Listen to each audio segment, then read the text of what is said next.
Chapter 11. Mazarin's policy.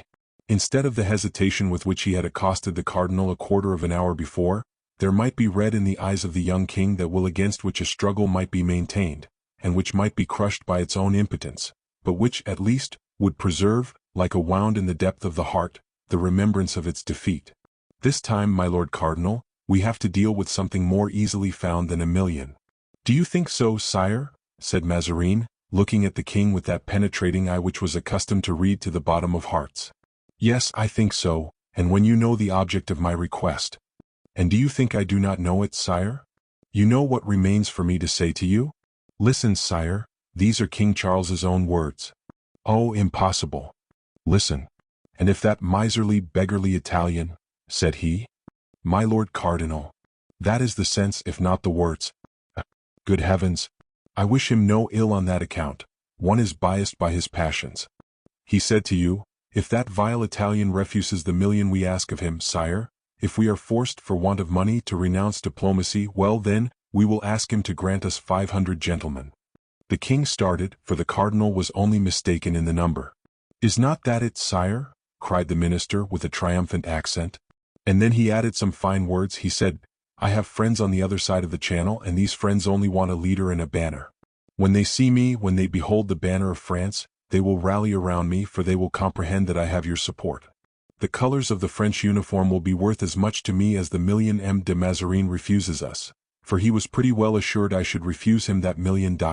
I shall conquer with these 500 gentlemen, sire, and all the honor will be yours. Now that is what he said, or to that purpose was it not? Turning those plain words into brilliant metaphors and pompous images, for they are fine talkers in that family.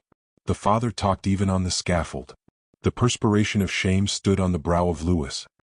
He felt that it was inconsistent with his dignity to hear his brother thus insulted, but he did not yet know how to act with him to whom every one yielded, even his mother. At last he made an effort. But, said he, my lord cardinal, it is not 500 men, it is only 200. Well, but you see I guessed what he wanted. I never denied that you had a penetrating eye, and that was why I thought you would not refuse my brother Charles a thing so simple and so easy to grant him as what I ask of you in his name, my lord cardinal, or rather in my own.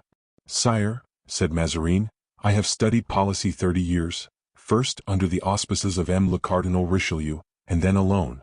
This policy has not always been over-honest, it must be allowed, but it has never been unskillful. Now that which is proposed to your majesty is dishonest and unskillful at the same time. Dishonest, monsieur? Sire, you entered into a treaty with Cromwell. Yes, and in that very treaty Cromwell signed his name above mine. Why did you sign yours so low down, sire? Cromwell found a good place and he took it, that was his custom. I returned then to him, Cromwell. You have a treaty with him, that is to say, with England, since when you signed that treaty M. Cromwell was England. M. Cromwell is dead. Do you think so, sire? No doubt he is, since his son Richard has succeeded him and has abdicated. Yes, that is it exactly. Richard inherited after the death of his father, and England at the abdication of Richard. The treaty formed part of the inheritance, whether in the hands of M. Richard or in the hands of England. The treaty is, then, still as good, as valid as ever. Why should you evade it, sire? What has changed? Charles wants today what we were not willing to grant him 10 years ago, but that was foreseen and provided against. You are the ally of England, sire, and not of Charles II. It was doubtless wrong from a family point of view to sign a treaty with a man who had cut off the head of the king your father's brother-in-law, and to contract an alliance with a parliament which they call yonder the Rump Parliament. It was unbecoming, I acknowledge, but it was not unskillful from a political point of view, since, thanks to that treaty, I saved your majesty, then a minor, the trouble and danger of a foreign war, which the Fronde, you remember the Fronde, sire? The young king hung his head, which the Fronde might have fatally complicated. And thus I proved to your majesty that to change our plan now, without warning our allies, would be at once unskillful and dishonest. We should make war with the aggression on our side. We should make it, deserving to have it made against us. And we should have the appearance of fearing it whilst provoking it, for a permission granted to 500 men, to 200 men, to 50 men, to 10 men, is still a permission. One Frenchman, that is the nation. One uniform, that is the army. Suppose, sire, for example, that you should have war with Holland, which sooner or later will certainly happen, or with Spain, which will perhaps ensue if your marriage fails. Mazarin stole a furtive glance at the king, and there are 1,000 causes that might yet make your marriage fail. Well, would you approve of England sending to the United Provinces or to Spain a regiment, a company, a squadron even, of English gentlemen? Would you think that they kept within the limits of their treaty of alliance? Louis listened. It seemed so strange to him that Mazarin should invoke good faith, and he the author of so many political tricks, called Mazarinades. And yet, said the king, without manifest of my authorization, I cannot prevent gentlemen of my states from passing over into England, if such should be their good pleasure. You should compel them to return, sire, or at least protest against their presence as enemies in an allied country. But come, my lord cardinal, you who are so profound a genius, try if you cannot find a means to assist this poor king, without compromising ourselves. And that is exactly what I am not willing to do, my dear sire, said Mazarin. If England were to act exactly according to my wishes, she could not act better than she does. If I directed the policy of England from this place, I should not direct it otherwise. Governed as she is governed, England is an eternal nest of contention for all Europe. Holland protects Charles II. Let Holland do so, they will quarrel, they will fight. Let them destroy each other's navies, we can construct ours with the wrecks of their vessels, when we shall save our money to buy nails. Oh, how paltry and mean is all this that you are telling me, Monsieur le Cardinal? Yes, but nevertheless it is true, sire, you must confess that. Still further. Suppose I admit for a moment the possibility of breaking your word and evading the treaty, such a thing as sometimes happens, but that is when some great interest is to be promoted by it, or when the treaty is found to be too troublesome. Well, you will authorize the engagement asked of you. France, her banner, which is the same thing, will cross the straits and will fight. France will be conquered. Why so? Ma foi.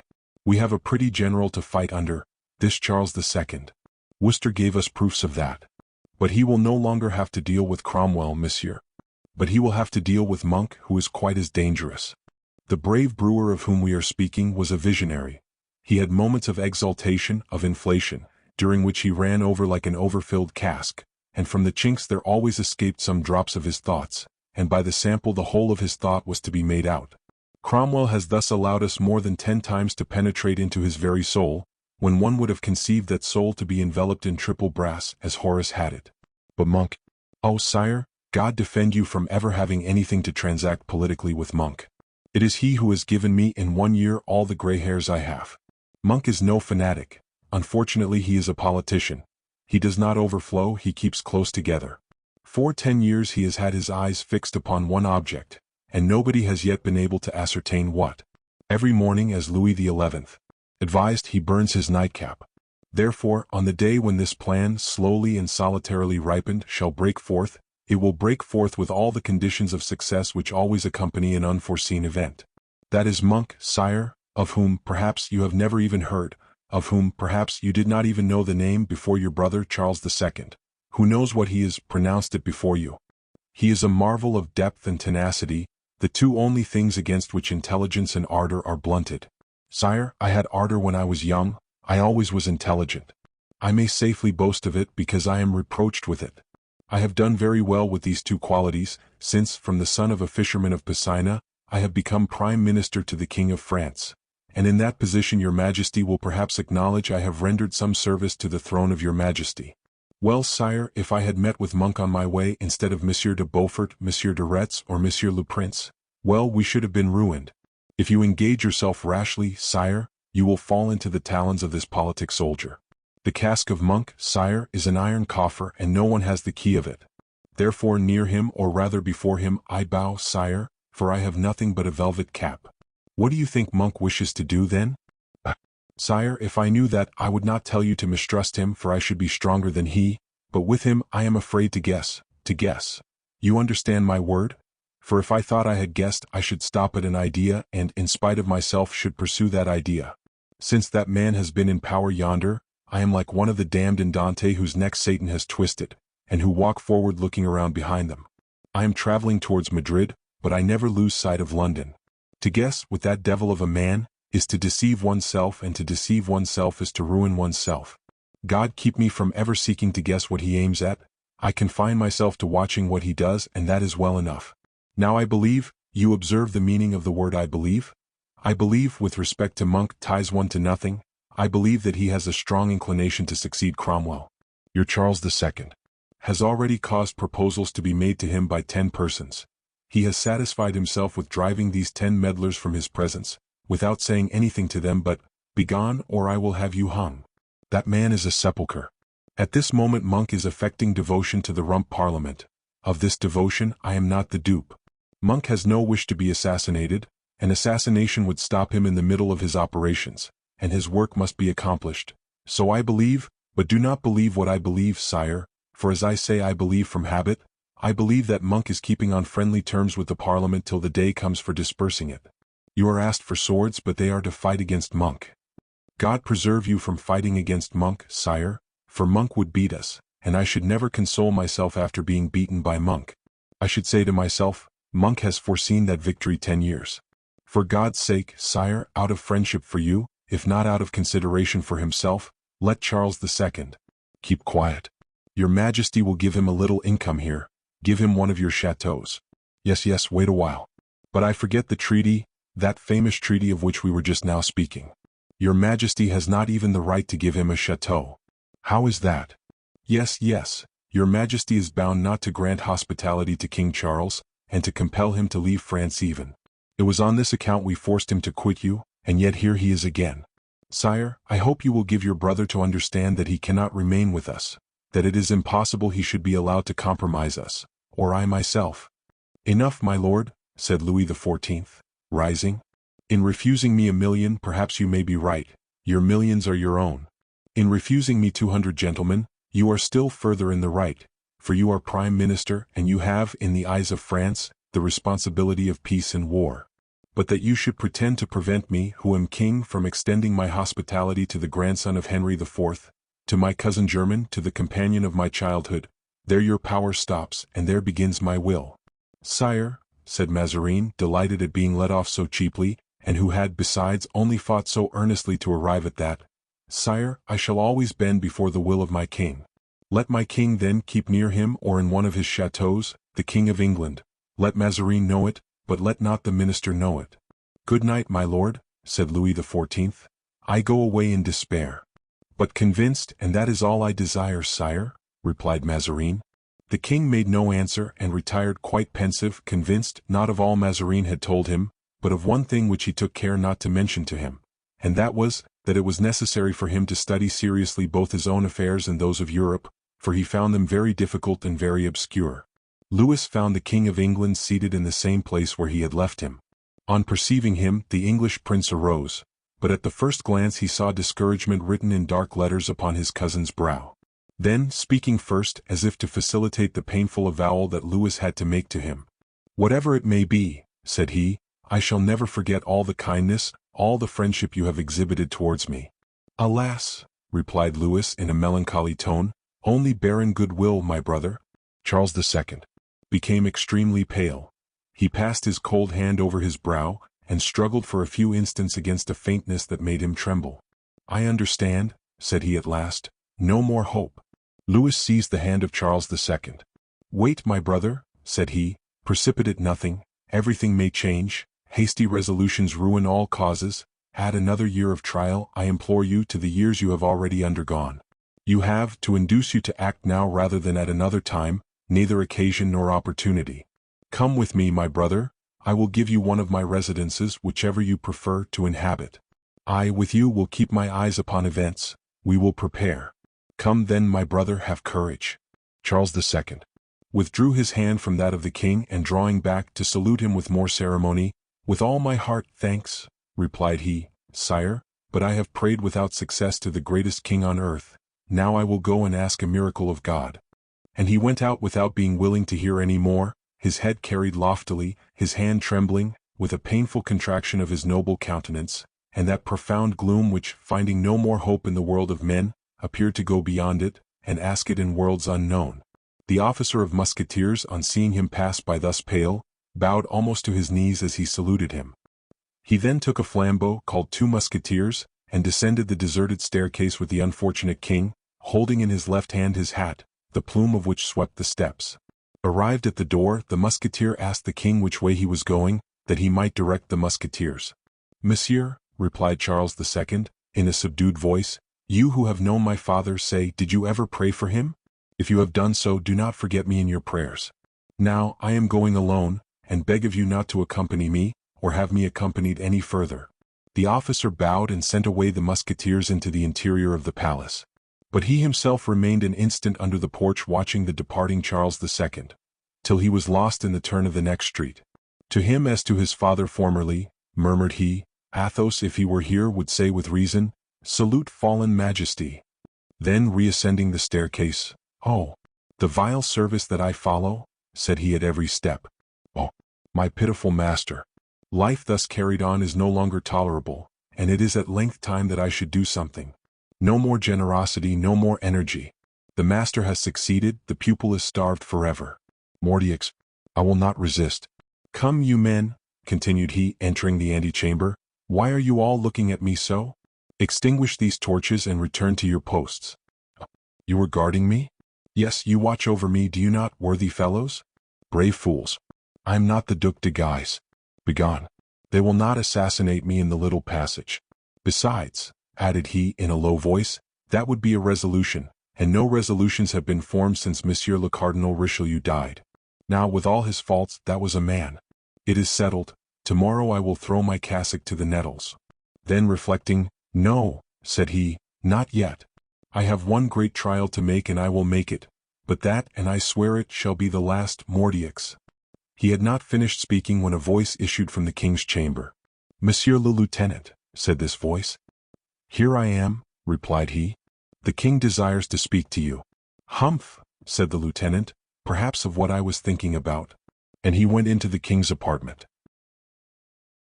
Chapter 12. The King and the Lieutenant. As soon as the king saw the officer enter, he dismissed his valet de chambre and his gentleman. "Who is on duty tomorrow, monsieur?" asked he. The lieutenant bowed his head with military politeness and replied, "I am, sire." "What? Still you?" "Always I, sire." "How can that be, monsieur?" "Sire, when traveling, the musketeers supply all the posts of your majesty's household, that is to say, yours, her majesty the queen's, and monsieur le cardinal's, the latter of whom borrows of the king the best part, or rather the numerous part, of the royal guard." "But in the interims?" "There are no interims, sire, but for 20 or 30 men who rest out of 120. At the Louvre it is very different, and if I were at the Louvre I should rely upon my brigadier. But, when traveling, sire, no one knows what may happen, and I prefer doing my duty myself." "Then you are on guard every day?" "And every night." "Yes, sire." "Monsieur, I cannot allow that. I will have you rest." "That is very kind, sire, but I will not." "What do you say?" said the king, who did not at first comprehend the full meaning of this reply. "I say, sire, that I will not expose myself to the chance of a fault. If the devil had a trick to play on me, you understand, sire, as he knows the man with whom he has to deal, he would choose the moment when I should not be there. My duty and the peace of my conscience before everything, sire." "But such duty will kill you, monsieur." "Sire, I have performed it for 30 years, and in all France and Navarre there is not a man in better health than I am. Moreover, I entreat you, sire, not to trouble yourself about me. That would appear very strange to me, seeing that I am not accustomed to it." The king cut short the conversation by a fresh question. "Shall you be here, then, tomorrow morning?" "As at present?" "Yes, sire." The king walked several times up and down his chamber. It was very plain that he burned with a desire to speak, but that he was restrained by some fear or other. The lieutenant, standing motionless, hat in hand, watched him making these evolutions, and whilst looking at him, grumbled to himself, biting his mustache. "He has not half a crown worth of resolution. Parole d'honneur. I would lay a wager he does not speak at all." The king continued to walk about, casting from time to time a side glance at the lieutenant. "He is the very image of his father," continued the latter in his secret soliloquy. "He is at once proud, avaricious, and timid. The devil take his master, say I." The king stopped. "Lieutenant," said he. "I am here, sire." "Why did you cry out this evening down below in the salons? The king's service." "His Majesty's Musketeers." "Because you gave me the order, sire." "I. Yourself." "Indeed, I did not say a word, monsieur." "Sire, an order is given by a sign, by a gesture, by a glance, as intelligibly, as freely, and as clearly as by word of mouth. A servant who has nothing but ears is not half a good servant." "Your eyes are very penetrating then, monsieur." "How is that, sire?" "Because they see what is not." "My eyes are good, though, sire, although they have served their master long and much, when they have anything to see they seldom miss the opportunity. Now this evening, they saw that your majesty colored with endeavoring to conceal the inclination to yawn, that your majesty looked with eloquent supplications, first to his eminence, and then at her majesty the queen mother, and at length to the entrance door, and they so thoroughly remarked all I have said, that they saw your majesty's lips articulate these words, "Who will get me out of this? Monsieur." Or something to this effect, "Sire, my musketeers." I could then no longer hesitate. That look was for me. I cried out instantly, "His Majesty's musketeers." And besides, that was shown to be true, sire, not only by your majesty's not saying I was wrong, but proving I was right by going out at once. The king turned away to smile. Then after a few seconds he again fixed his limpid eye upon that countenance, so intelligent, so bold and so firm, that it might have been said to be the proud and energetic profile of the eagle facing the sun. "That is all very well," said he after a short silence, during which he endeavored in vain to make his officer lower his eyes. But seeing the king said no more, the latter pirouetted on his heels and took 3 steps towards the door, muttering, "He will not speak. Mordioux, he will not speak." "Thank you, monsieur," said the king at last. "Humph," continued the lieutenant, "there was only wanting that. Blamed for having been less of a fool than another might have been." And he went to the door, allowing his spurs to jingle in true military style. But when he was on the threshold, feeling the king's desire drew him back, he returned. "Has your majesty told me all?" asked he in a tone we cannot describe, but which, without appearing to solicit the royal confidence, contained so much persuasive frankness, that the king immediately replied, "Yes, but draw near, monsieur." "Now then," murmured the officer, "he is coming to it at last. Listen to me. I shall not lose a word, sire. You will mount on horseback tomorrow at about 4:30 in the morning, and you will have a horse saddled for me." "From your majesty's stables?" "No, one of your musketeers' horses." "Very well, sire. Is that all? And you will accompany me?" "Alone?" "Alone." "Shall I come to seek your majesty or shall I wait?" "You will wait for me." "Where, sire?" "At the little park gate." The lieutenant bowed, understanding that the king had told him all he had to say. In fact, the king dismissed him with a gracious wave of the hand. The officer left the chamber of the king and returned to place himself philosophically in his fauteuil, where, far from sleeping as might have been expected, considering how late it was, he began to reflect more deeply than he had ever reflected before. The result of these reflections was not so melancholy as the preceding ones had been. "Come, he has begun," said he. "Love urges him on and he goes forward, he goes forward. The king is nobody in his own palace, but the man perhaps may prove to be worth something. Well, we shall see tomorrow morning." "Oh," cried he all at once starting up, "that is a gigantic idea, Mordioux. And perhaps my fortune depends at least upon that idea." After this exclamation, the officer arose and marched, with his hands in the pockets of his justicorps, about the immense antechamber that served him as an apartment. The wax light flamed furiously under the effects of a fresh breeze, which stole in through the chinks of the door and the window, and cut the salle diagonally. It threw out a reddish, unequal light, sometimes brilliant, sometimes dull, and the tall shadow of the lieutenant was seen marching on the wall, in profile like a figure by Callot, with his long sword and feathered hat. "Certainly," said he, "I am mistaken if Mazarin is not laying a snare for this amorous boy." Mazarin, this evening, gave an address, and made an appointment as complacently as M. Dangeau himself could have done. I heard him, and I know the meaning of his words. "Tomorrow morning," said he, "they will pass opposite the bridge of Blois." Mordioux, that is clear enough, and particularly for a lover. That is the cause of this embarrassment. That is the cause of this hesitation. That is the cause of this order. "Monsieur the lieutenant of my musketeers, be on horseback tomorrow at 4 o'clock in the morning." Which is as clear as if he had said, "Monsieur the lieutenant of my musketeers, tomorrow at 4 at the bridge of Blois." Do you understand? Here is a state secret, then, which I, humble as I am, have in my possession while it is in action. And how do I get it? Because I have good eyes, as His Majesty just now said. They say he loves this little Italian doll furiously. They say he threw himself at his mother's feet, to beg her to allow him to marry her.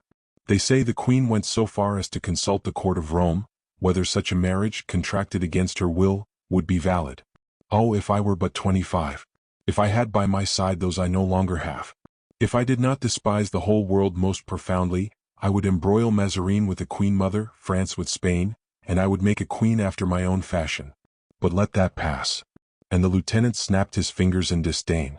"This miserable Italian, this poor creature, this sordid wretch, who has just refused the King of England 1,000,000, would not perhaps give me 1,000 pistoles for the news I would carry him. Mordioux, I am falling into second childhood. I am becoming stupid indeed. The idea of Mazarin giving anything. Ha!" And he laughed in a subdued voice. "Well, let us go to sleep, let us go to sleep, and the sooner the better. My mind is wearied with my evening's work, and will see things tomorrow more clearly than today." And upon this recommendation made to himself, he folded his cloak around him, looking with contempt upon his royal neighbor. 5 minutes after this he was asleep, with his hands clenched and his lips apart, giving escape not to his secret, but to a sonorous sound, which rose and spread freely beneath the majestic roof of the antechamber. Chapter 13. Mary de Mancini. The sun had scarcely shed its first beams on the majestic trees of the park and the lofty turrets of the castle, when the young king, who had been awake more than 2 hours, possessed by the sleeplessness of love, opened his shutters himself, and cast an inquiring look into the courts of the sleeping palace. He saw that it was the hour agreed upon. The great court clock pointed to 4:15.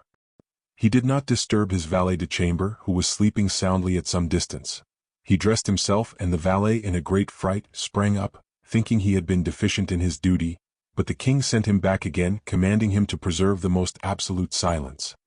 He then descended the little staircase, went out at a lateral door, and perceived at the end of the wall a mounted horseman, holding another horse by the bridle.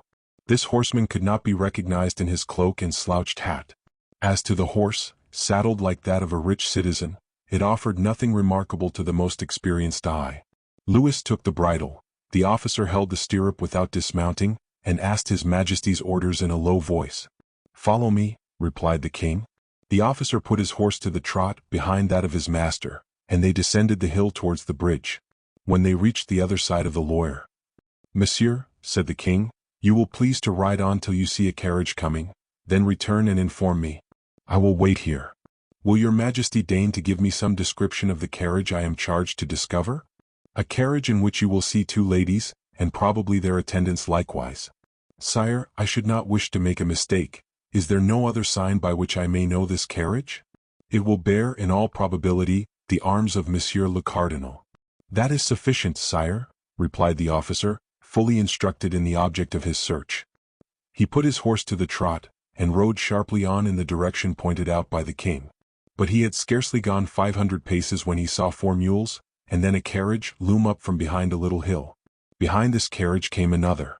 It required only one glance to assure him that these were the equipages he was in search of. He therefore turned his bridle and rode back to the king. "Sire," said he, "here are the carriages. The first, as you said, contains 2 ladies with their femmes de chambre.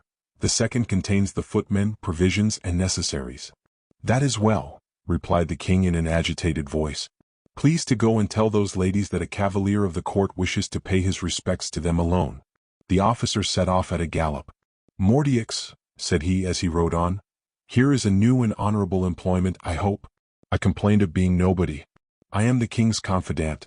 That is enough to make a musketeer burst with pride." He approached the carriage and delivered his message gallantly and intelligently. There were 2 ladies in the carriage, one of great beauty although rather thin, the other less favored by nature but lively, graceful, and uniting in the delicate lines of her brow all the signs of a strong will. Her eyes, animated and piercing in particular, spoke more eloquently than all the amorous phrases in fashion in those days of gallantry. It was to her D'Artagnan addressed himself, without fear of being mistaken, although the other was, as we have said, the more handsome of the 2. "Madame," said he, "I am the lieutenant of the Musketeers, and there is on the road a horseman who awaits you, and is desirous of paying his respects to you." At these words, the effect of which he watched closely, the lady with the black eyes uttered a cry of joy, leant out of the carriage window, and seeing the cavalier approaching, held out her arms, exclaiming, "Ah, my dear sire," and the tears gushed from her eyes. The coachman stopped his team, the women rose in confusion from the back of the carriage, and the second lady made a slight curtsy, terminated by the most ironical smile that jealousy ever imparted to the lips of woman. "Marie, dear Marie," cried the king, taking the hand of the black-eyed lady in both his. and opening the heavy door himself, he drew her out of the carriage with so much ardor that she was in his arms before she touched the ground. The lieutenant, posted on the other side of the carriage, saw and heard all without being observed. The king offered his arm to Mademoiselle de Mancini, and made a sign to the coachman and lackeys to proceed. It was nearly 6 o'clock. The road was fresh and pleasant. Tall trees with their foliage still enclosed in the golden down of their buds, let the dew of morning filter from their trembling branches, like liquid diamonds. The grass was bursting at the foot of the hedges. The swallows, having returned only a few days since, described their graceful curves between the heavens and the water. A breeze, laden with the perfumes of the blossoming woods, sighed along the road and wrinkled the surface of the waters of the river. All these beauties of the day, all these perfumes of the plants, all these aspirations of the earth towards heaven, intoxicated the two lovers, walking side by side, leaning upon each other, eyes fixed upon eyes, hand clasping hand, and who, lingering as by a common desire, did not dare to speak. They had so much to say. The officer saw that the king's horse, in wandering this way and that, annoyed Mademoiselle de Mancini. He took advantage of the pretext of securing the horse to draw near them, and dismounting, walked between the two horses he led. He did not lose a single word or gesture of the lovers. It was Mademoiselle de Mancini who at length began. "Ah, my dear sire," said she, "you do not abandon me, then?" "No, Marie," replied the king, "you see I do not. I had so often been told, though, that as soon as we should be separated you would no longer think of me. Dear Marie, is it then today only that you have discovered we are surrounded by people interested in deceiving us? But then, sire, this journey, this alliance with Spain? They are going to marry you off." Louis hung his head. At the same time the officer could see the eyes of Marie de Mancini shine in the sun with the brilliancy of a dagger starting from its sheath. "And you have done nothing in favor of our love?" asked the girl after a silence of a moment. "Ah, mademoiselle, how could you believe that? I threw myself at the feet of my mother, I begged her, I implored her, I told her all my hopes of happiness were in you, I even threatened." "Well?" asked Marie eagerly. "Well, the Queen Mother wrote to the court of Rome and received as answer, that a marriage between us would have no validity, and would be dissolved by the Holy Father. At length, finding there was no hope for us, I requested to have my marriage with the Infanta at least delayed. And yet that does not prevent your being on the road to meet her? How can I help it? To my prayers, to my supplications, to my tears, I received no answer but reasons of state. Well, well? Well, what is to be done, mademoiselle, when so many wills are leagued against me?" It was now Marie's turn to hang her head. "Then I must bid you adieu forever," said she. "You know that I am being exiled, you know that I am going to be buried alive, you know still more that they want to marry me off too." Louis became very pale and placed his hand upon his heart. "If I had thought that my life only had been at stake, I have been so persecuted that I might have yielded, but I thought yours was concerned, my dear sire, and I stood out for the sake of preserving your happiness." "Oh yes, my happiness, my treasure," murmured the king, more gallantly than passionately perhaps. "The cardinal might have yielded," said Marie, "if you had addressed yourself to him, if you had pressed him. For the cardinal to call the king of France his nephew. Do you not perceive, sire? He would have made war even for that honor. The cardinal, assured of governing alone, under the double pretext of having brought up the king and given his niece to him in marriage, the cardinal would have fought all antagonists, overcome all obstacles. Oh, sire, I can answer for that. I am a woman, and I see clearly into everything where love is concerned."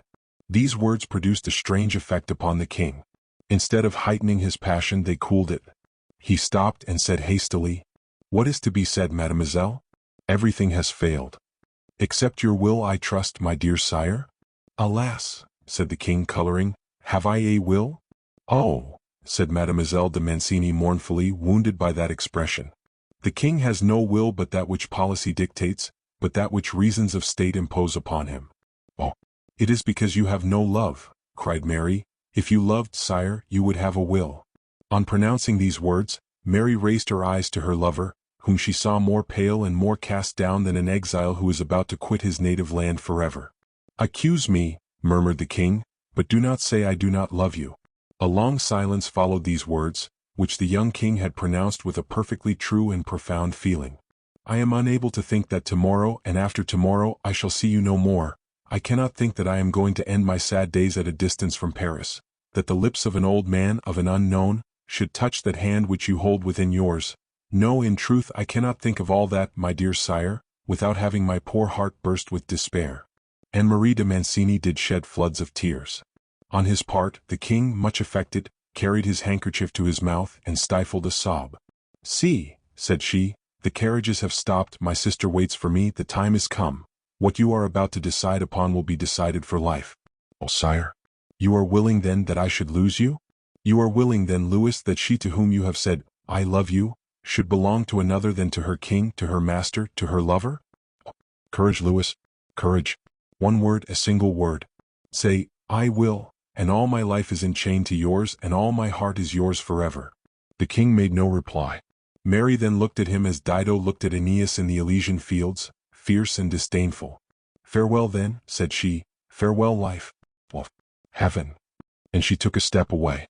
The king detained her, seizing her hand, which he pressed to his lips, and despair prevailing over the resolution he appeared to have inwardly formed, he let fall upon that beautiful hand a burning tear of regret, which made Mary start, so really had that tear burnt her. She saw the humid eyes of the king, his pale brow, his convulsed lips, and cried, with an accent that cannot be described, "Oh, sire, you are a king, you weep, and yet I depart." As his sole reply, the king hid his face in his handkerchief. The officer uttered something so like a roar that it frightened the horses. Mademoiselle de Mancini, quite indignant, quitted the king's arm, hastily entered the carriage, crying to the coachman, go on, and quick." The coachman obeyed, flogging his mules, and the heavy carriage rocked upon its creaking axle, whilst the King of France, alone, cast down, annihilated, did not dare to look either behind or before him. Chapter 14. In which the king and the lieutenant each give proofs of memory. When the king, like all the people in the world who are in love, had long and attentively watched disappear in the distance the carriage which bore away his mistress, when he had turned and turned again 100 times to the same side and had at length succeeded in somewhat calming the agitation of his heart and thoughts, he recollected that he was not alone. The officer still held the horse by the bridle, and had not lost all hope of seeing the king recover his resolution. He had still the resource of mounting and riding after the carriage. They would have lost nothing by waiting a little. But the imagination of the lieutenant of the Musketeers was too rich and too brilliant. It left far behind it that of the king, who took care not to allow himself to be carried away to such excess. He contented himself with approaching the officer, and in a doleful voice, "Come," said he, "let us be gone, all is ended. To horse." The officer imitated this carriage, this slowness, this sadness, and leisurely mounted his horse. The king pushed on sharply, the lieutenant followed him. At the bridge Louis turned around for the last time. The lieutenant, patient as a god who has eternity behind and before him, still hoped for a return of energy. But it was groundless, nothing appeared. Louis gained the street which led to the castle, and entered as 7 was striking. When the king had returned, and the musketeer, who saw everything, had seen a corner of the tapestry over the cardinal's window lifted up, he breathed a profound sigh, like a man unloosed from the tightest bonds, and said in a low voice, "Now then, my officer, I hope that it is over." The king summoned his gentlemen. "Please to understand I shall receive nobody before 2 o'clock, said he. "Sire," replied the gentleman, "there is, however, someone who requests admittance." "Who is that?" "Your lieutenant of musketeers." "He who accompanied me?" "Yes, sire." "Ah," said the king, "let him come in." The officer entered. The king made a sign, and the gentleman and the valet retired. Louis followed them with his eyes until they had shut the door, and when the tapestries had fallen behind them, "You remind me by your presence, monsieur, of something I had forgotten to recommend to you, that is to say, the most absolute discretion." "Oh, sire, why does your majesty give yourself the trouble of making me such a recommendation? It is plain you do not know me." "Yes, monsieur, that is true. I know that you are discreet, but as I had prescribed nothing." The officer bowed. "Has your majesty nothing else to say to me?"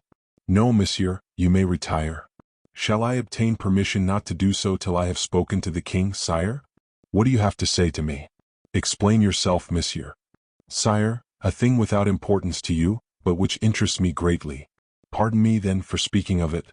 Without urgency, without necessity, I never would have done it, and I would have disappeared, mute and insignificant as I always have been." "How? Disappeared? I do not understand you, monsieur." "Sire, in a word," said the officer, "I am come to ask for my discharge from your majesty's service." The king made a movement of surprise, but the officer remained as motionless as a statue. "Your discharge yours, monsieur?" And for how long a time, I pray? Why, forever, sire. What, you are desirous of quitting my service, monsieur? Said Louis, with an expression that revealed something more than surprise. Sire, I regret to say that I am. Impossible. It is so, however, sire. I am getting old, I have worn harness now 35 years, my poor shoulders are tired, I feel that I must give place to the young. I don't belong to this age, I have still one foot in the old one. It results that everything is strange in my eyes, everything astonishes and bewilders me. In short, I have the honor to ask your majesty for my discharge. Monsieur, said the king, looking at the officer, who wore his uniform with an ease that would have caused envy in a young man, you are stronger and more vigorous than I am. Oh, replied the officer with an air of false modesty, your majesty says so because I still have a good eye and a tolerably firm foot, because I can still ride a horse and my mustache is black. But, sire, vanity of vanities, all that, illusions, all that, appearance, smoke, sire. I have still a youthful air, it is true, but I feel old, and within 6 months I am certain I shall be broken down, gouty, impotent. Therefore then, sire. Monsieur, interrupted the king, remember your words of yesterday. You said to me in this very place where you now are, that you were endowed with the best health of any man in France, that fatigue was unknown to you, that you did not mind spending whole days and nights at your post. Did you tell me that, monsieur, or not? Try and recall, monsieur. The officer sighed. Sire, said he, old age is boastful, and it is pardonable for old men to praise themselves when others no longer do it. It is very possible I said that, but the fact is, sire, I am very much fatigued, and request permission to retire. Monsieur, said the king, advancing towards the officer with a gesture full of majesty, you are not assigning me the true reason. You wish to quit my service, it may be true, but you disguise from me the motive of your retreat. Sire, believe that. I believe what I see, monsieur. I see a vigorous, energetic man, full of presence of mind, the best soldier in France perhaps, and this personage cannot persuade me the least in the world that he stands in need of rest. Ah, sire, said the lieutenant with bitterness, what praise! Indeed, your majesty confounds me. Energetic, vigorous, brave, intelligent, the best soldier in the army. But, sire, your majesty exaggerates my small portion of merit to such a point, that however good an opinion I may have of myself, I do not recognize myself. In truth, I do not. If I were vain enough to believe only half of your majesty's words, I should consider myself a valuable, indispensable man. I should say that a servant possessed of such brilliant qualities was a treasure beyond all price. Now, sire, I have been all my life, I feel bound to say it, except at the present time, appreciated, in my opinion, much below my value. I therefore repeat, your majesty exaggerates. The king knitted his brow, for he saw a bitter raillery beneath the words of the officer. Come, monsieur, said he, let us meet the question frankly. Are you dissatisfied with my service, say? No evasions, speak boldly, frankly, I command you to do so. The officer, who had been twisting his hat about in his hands, with an embarrassed air, for several minutes, raised his head at these words. Oh, sire, said he, that puts me a little more at my ease. To a question put so frankly, I will reply frankly. To tell the truth is a good thing, as much from the pleasure one feels in relieving one's heart, as on account of the rarity of the fact. I will speak the truth, then, to my king, at the same time imploring him to excuse the frankness of an old soldier. Louis looked at his officer with anxiety, which he manifested by the agitation of his gesture. Well then, speak, said he, for I am impatient to hear the truths you have to tell me. The officer threw his hat upon a table, and his countenance, always so intelligent and martial, assumed, all at once, a strange character of grandeur and solemnity. Sire, said he, I quit the king's service because I am dissatisfied.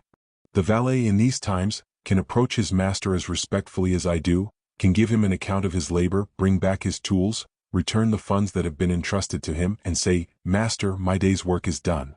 Pay me if you please and let us part. Monsieur. Monsieur, exclaimed the king, crimson with rage. Ah, sire, replied the officer, bending his knee for a moment, never was servant more respectful than I am before your majesty, only you commanded me to tell the truth. Now I have begun to tell it, it must come out, even if you command me to hold my tongue. There was so much resolution expressed in the deep-sunk muscles of the officer's countenance, that Louis XIV had no occasion to tell him to continue. He continued therefore, whilst the king looked at him with a curiosity mingled with admiration.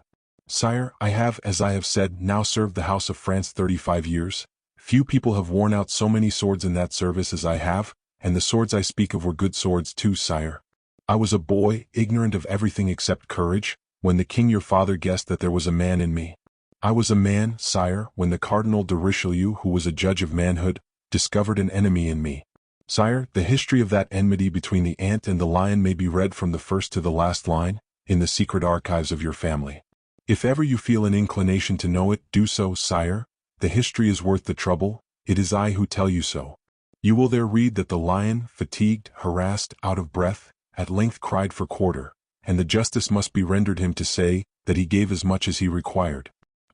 Those were glorious times, sire, strewed over with battles like one of Tasso's or Ariosto's epics. The wonders of those times, to which the people of ours would refuse belief, were everyday occurrences. 4 or 5 years together I was a hero every day, at least so I was told by persons of judgment, and that is a long period for heroism, trust me, sire, a period of 5 years. Nevertheless, I have faith in what these people told me, for they were good judges. They were named M. de Richelieu, de Buckingham, de Beaufort, de Retz, a mighty genius himself in street warfare, in short, the King Louis XIII, and even the Queen your noble mother, who one day condescended to say, thank you. I don't know what service I had the good fortune to render her. Pardon me, sire, for speaking so boldly, but what I relate to you, as I have already had the honor to tell your majesty, is history. The king bit his lips and threw himself violently on a chair. I appear importunate to your majesty, said the lieutenant. Sire, that is the fate of truth. She is a stern companion. She bristles all over with steel. She wounds those whom she attacks and sometimes him who speaks her. No, monsieur, replied the king. I bade you speak, speak then. After the service of the king and the cardinal, came the service of the regency, sire. I fought pretty well in the Fronde, much less though than the first time. The men began to diminish in stature. I have, nevertheless, led your majesty's musketeers on some perilous occasions, which stand upon the orders of the day of the company. Mine was a beautiful luck at that time. I was the favorite of M. de Mazarin. Lieutenant here. Lieutenant there. Lieutenant to the right. Lieutenant to the left. There was not a buffet dealt in France, of which your humble servant did not have the dealing, but soon France was not enough. The cardinal sent me to England on Cromwell's account, another gentleman who was not over gentle, I assure you, sire. I had the honor of knowing him, and I was well able to appreciate him. A great deal was promised me on account of that mission. So, as I did much more than I had been bidden to do, I was generously paid, for I was at length appointed captain of the Musketeers. That is to say, the most envied position in court, which takes precedence over the marshals of France, and justly, for who says captain of the Musketeers says the flower of chivalry and king of the brave. Captain, monsieur, interrupted the king, you make a mistake. Lieutenant, you mean? Not at all, sire, I make no mistake. Your majesty may rely upon me in that respect. Monsieur le Cardinal gave me the commission himself. Well? But M. de Mazarin, as you know better than anybody, does not often give, and sometimes takes back what he has given. He took it back again as soon as peace was made and he was no longer in want of me. Certainly I was not worthy to replace M. de Treville, of illustrious memory, but they had promised me and they had given me, they ought to have stopped there. Is that what dissatisfies you, monsieur? Well, I shall make inquiries. I love justice, and your claim, though made in military fashion, does not displease me. Oh, sire, said the officer, your majesty has ill understood me, I no longer claim anything now. Excess of delicacy, monsieur, but I will keep my eye upon your affairs and later. Oh, sire, what a word, later. 30 years have I lived upon that promising word, which has been pronounced by so many great personages, and which your mouth has, in its turn, just pronounced. Later, that is how I have received a score of wounds, and how I have reached 54 years of age without ever having had a louis in my purse, and without ever having met with a protector on my way, I who have protected so many people. So I change my formula, sire, and when anyone says to me later, I reply now. It is rest that I solicit, sire. That may be easily granted me. That will cost nobody anything. I did not look for this language, monsieur, particularly from a man who has always lived among the great. You forget you are speaking to the king, to a gentleman who is, I suppose, as of good a house as yourself, and when I say later, I mean a certainty. I do not at all doubt it, sire, but this is the end of the terrible truth I had to tell you. If I were to see upon that table a marshal's stick, the sword of Constable, the crown of Poland instead of later, I swear to you, sire, that I should still say now. Oh, excuse me, sire. I am from the country of your grandfather, Henry IV. I do not speak often, but when I do speak, I speak all. The future of my reign has little temptation for you, monsieur, it appears, said Louis haughtily. Forgetfulness, forgetfulness everywhere, cried the officer with a noble air. The master has forgotten the servant, so the servant is reduced to forget his master. I live in unfortunate times, sire. I see youth full of discouragement and fear, I see it timid and despoiled, when it ought to be rich and powerful. I yesterday evening, for example, opened the door to a king of England, whose father, humble as I am, I was near saving, if God had not been against me, God who inspired his elect, Cromwell. I opened, I said, the door, that is to say, the palace of one brother to another brother, and I see— Stop, sire, that is a load on my heart. I see the minister of that king drive away the proscribed prince and humiliate his master by condemning to want another king, his equal. Then I see my prince, who is young, handsome and brave, who has courage in his heart and lightning in his eye. I see him tremble before a priest, who laughs at him behind the curtain of his alcove, where he digests all the gold of France, which he afterwards stuffs into secret coffers. Yes, I understand your looks, sire. I am bold to madness, but what is to be said? I am an old man, and I tell you here, sire, to you, my king, things which I would cram down the throat of anyone who should dare to pronounce them before me. You have commanded me to pour out the bottom of my heart before you, sire, and I cast at the feet of your majesty the pent-up indignation of 30 years, as I would pour out all my blood, if your majesty commanded me to do so. The king, without speaking a word, wiped the drops of cold and abundant perspiration which trickled from his temples. The moment of silence which followed this vehement outbreak represented for him who had spoken, and for him who had listened, ages of suffering. Monsieur, said the king at length, you spoke the word forgetfulness. I have heard nothing but that word. I will reply then to it alone. Others have perhaps been able to forget, but I have not, and the proof is, that I remember that one day of riot, that one day when the furious people, raging and roaring as the sea, invaded the royal palace, that one day when I feigned sleep in my bed, one man alone, naked sword in hand, concealed behind my curtain, watched over my life, ready to risk his own for me, as he had before risked it 20 times for the lives of my family. Was not the gentleman, whose name I then demanded, called M. d'Artagnan? Say, monsieur. Your majesty has a good memory, replied the officer, coldly. You see, then, continued the king, if I have such remembrances of my childhood, what an amount I may gather in the age of reason. Your majesty has been richly endowed by God, said the officer in the same tone. Come, Monsieur d'Artagnan, continued Louis with feverish agitation, ought you not to be patient as I am? Ought you not to do as I do? Come. And what do you do, sire? I wait. Your majesty may do so because you are young, but I, sire, have not time to wait. Old age is at my door and death is behind it, looking into the very depths of my house. Your majesty is beginning life, its future is full of hope and fortune. But I, sire, I am on the other side of the horizon, and we are so far from each other, that I should never have time to wait till your majesty came up to me. Louis made another turn in his apartment, still wiping the moisture from his brow, in a manner that would have terrified his physicians, if his physicians had witnessed the state his majesty was in. It is very well, monsieur, said Louis XIV, in a sharp voice, you are desirous of having your discharge and you shall have it. You offer me your resignation of the rank of lieutenant of the Musketeers. I deposit it humbly at your majesty's feet, sire. That is sufficient. I will order your pension. I shall have 1,000 obligations to your majesty.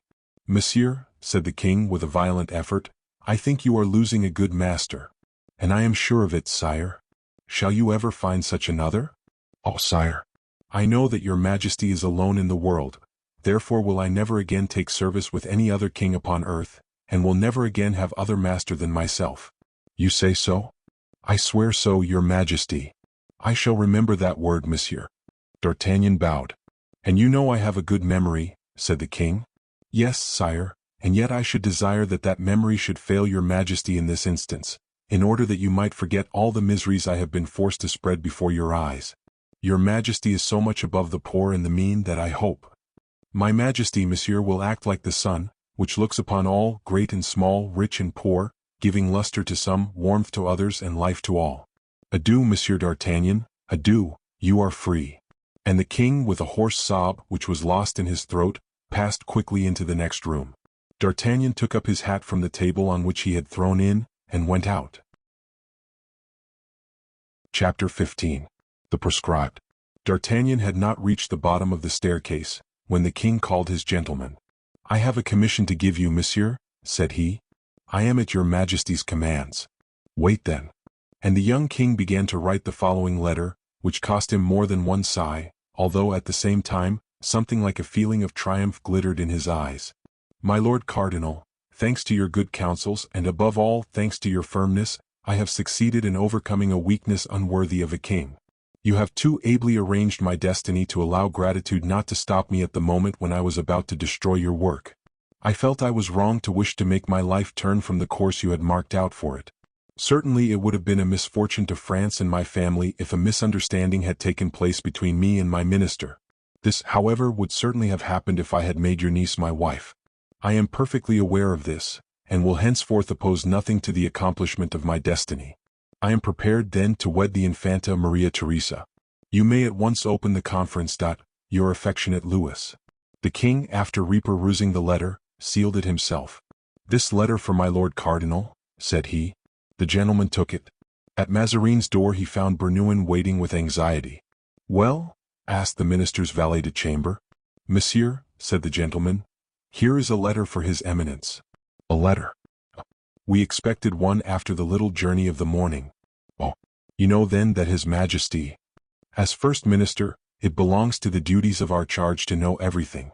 And His Majesty prays and implores, I presume." "I don't know, but he sighed frequently whilst he was writing." Yes, we understand all that. People sigh sometimes from happiness as well as from grief, monsieur. And yet the king did not look very happy when he returned, monsieur. You did not see clearly. Besides, you only saw His Majesty on his return, for he was only accompanied by the lieutenant of the guards. But I had His Eminence's telescope. I looked through it when he was tired, and I am sure they both wept." "Well, was it for happiness they wept?" "No, but for love, and they vowed to each other 1,000 tendernesses, which the king asks no better to keep. Now this letter is a beginning of the execution. And what does His Eminence think of this love, which is, by the by, no secret to anybody?" Bernouin took the gentleman by the arm, and whilst ascending the staircase, "In confidence," said he in a low voice, "His Eminence looks for success in the affair. I know very well we shall have war with Spain, but, bah! War will please the nobles. My Lord Cardinal, besides, can endow his niece royally, nay, more than royally. There will be money, festivities, and fireworks. Everybody will be delighted." "Well, for my part," replied the gentleman, shaking his head, "it appears to me that this letter is very light to contain all that." "My friend," replied Bernouin, "I am certain of what I tell you. D'Artagnan related all that passed to me." And what did he tell you? Let us hear." "I accosted him by asking him, on the part of the cardinal, if there were any news, without discovering my designs. Observe, for D'Artagnan is a cunning hand. 'My dear Monsieur Bernouin,' he replied, 'the king is madly in love with Mademoiselle de Mancini. That is all I have to tell you.' And then I asked him, 'Do you think to such a degree that it will urge him to act contrary to the designs of His Eminence?' 'Don't ask me,' said he. 'I think the king capable of anything. He has a will of iron, and what he wills in earnest. If he takes it into his head to marry Mademoiselle de Mancini, he will marry her, depend upon it.' And thereupon he left me and went straight to the stables, took a horse, saddled it himself, jumped upon its back, and set off as if the devil were at his heels." "So that you believe then?" "I believe that Monsieur the Lieutenant of the Guards knew more than he was willing to say." "In your opinion then D'Artagnan is gone, according to all probability, after the exiles, to carry out all that can facilitate the success of the king's love." Chatting thus, the two confidants arrived at the door of His Eminence's apartment. His Eminence's gout had left him. He was walking about his chamber in a state of great anxiety, listening at doors and looking out of windows. Bernouin entered, followed by the gentleman, who had orders from the king to place the letter in the hands of the cardinal himself.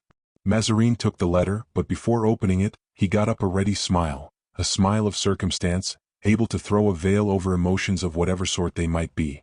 So prepared, whatever was the impression received from the letter, no reflection of that impression was allowed to transpire upon his countenance. "Well," said he when he had read and reread the letter, "very well, monsieur. Inform the king that I thank him for his obedience to the wishes of the Queen Mother, and that I will do everything for the accomplishment of his will." The gentleman left the room. The door had scarcely closed before the cardinal, who had no mask for Bernouin, took off that which had so recently covered his face, and with a most dismal expression, "Call him de Brienne," said he. 5 minutes afterward the secretary entered. "Monsieur," said Mazarin, "I have just rendered a great service to the monarchy, the greatest I have ever rendered it. You will carry this letter, which proves it, to Her Majesty the Queen Mother, and when she shall have returned it to you, you will lodge it in Portfolio B, which is filed with documents and papers relative to my ministry."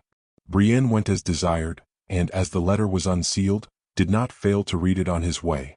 There is likewise no doubt that Bernouin, who was on good terms with everybody, approached so near to the secretary as to be able to read the letter over his shoulder, so that the news spread with such activity through the castle, that Mazarin might have feared it would reach the ears of the Queen Mother before M. de Brienne could convey Louis XIV's letter to her. A moment after orders were given for departure, and M. de Condé, having been to pay his respects to the king on his pretended rising, inscribed the city of Poitiers upon his tablets, as the place of sojourn and rest for their majesties. Thus in a few instants was unravelled an intrigue which had covertly occupied all the diplomacies of Europe. It had nothing, however, very clear as a result, but to make a poor lieutenant of Musketeers lose his commission and his fortune. It is true that in exchange he gained his liberty. We shall soon know how M. d'Artagnan profited by this. For the moment, if the reader will permit us, we shall return to the hostelry of Les Medici, of which one of the windows opened at the very moment the orders were given for the departure of the king. The window that opened was that of one of the rooms of Charles II. The unfortunate prince had passed the night in bitter reflections, his head resting on his hands and his elbows on the table, whilst Parry, infirm and old, wearied in body and in mind, had fallen asleep in a corner. A singular fortune was that of this faithful servant, who saw beginning for the second generation the fearful series of misfortunes which had weighed so heavily on the first. When Charles II had well thought over the fresh defeat he had experienced, when he perfectly comprehended the complete isolation into which he had just fallen, on seeing his fresh hope left behind him, he was seized as with a vertigo, and sank back into the large armchair in which he was seated. Then God took pity on the unhappy prince, and sent to console him Sleep, the innocent brother of death. He did not wake till 6:30, that is to say, till the sun shone brightly into his chamber, and Parry, motionless with fear of waking him, was observing with profound grief the eyes of the young man already red with wakefulness, and his cheeks pale with suffering and privations. At length the noise of some heavy carts descending towards the lawyer awakened Charles. He arose, looked around him like a man who has forgotten everything, perceived Parry, shook him by the hand, and commanded him to settle the reckoning with Master Cropole. Master Cropole, being called upon to settle his account with Parry, acquitted himself, it must be allowed, like an honest man. He only made his customary remark, that the two travelers had eaten nothing, which had the double disadvantage of being humiliating for his kitchen, and of forcing him to ask payment for a repast not consumed, but not the less lost. Parry had nothing to say to the contrary and paid. "I hope," said the king, "it has not been the same with the horses. I don't see that they have eaten at your expense, and it would be a misfortune for travelers like us, who have a long journey to make, to have our horses fail us." But Cropole, at this doubt, assumed his majestic air, and replied that the stables of Les Medici were not less hospitable than its refectory. The king mounted his horse. His old servant did the same, and both set out towards Paris, without meeting a single person on their road, in the streets or the faubourgs of the city. For the prince the blow was the more severe as it was a fresh exile.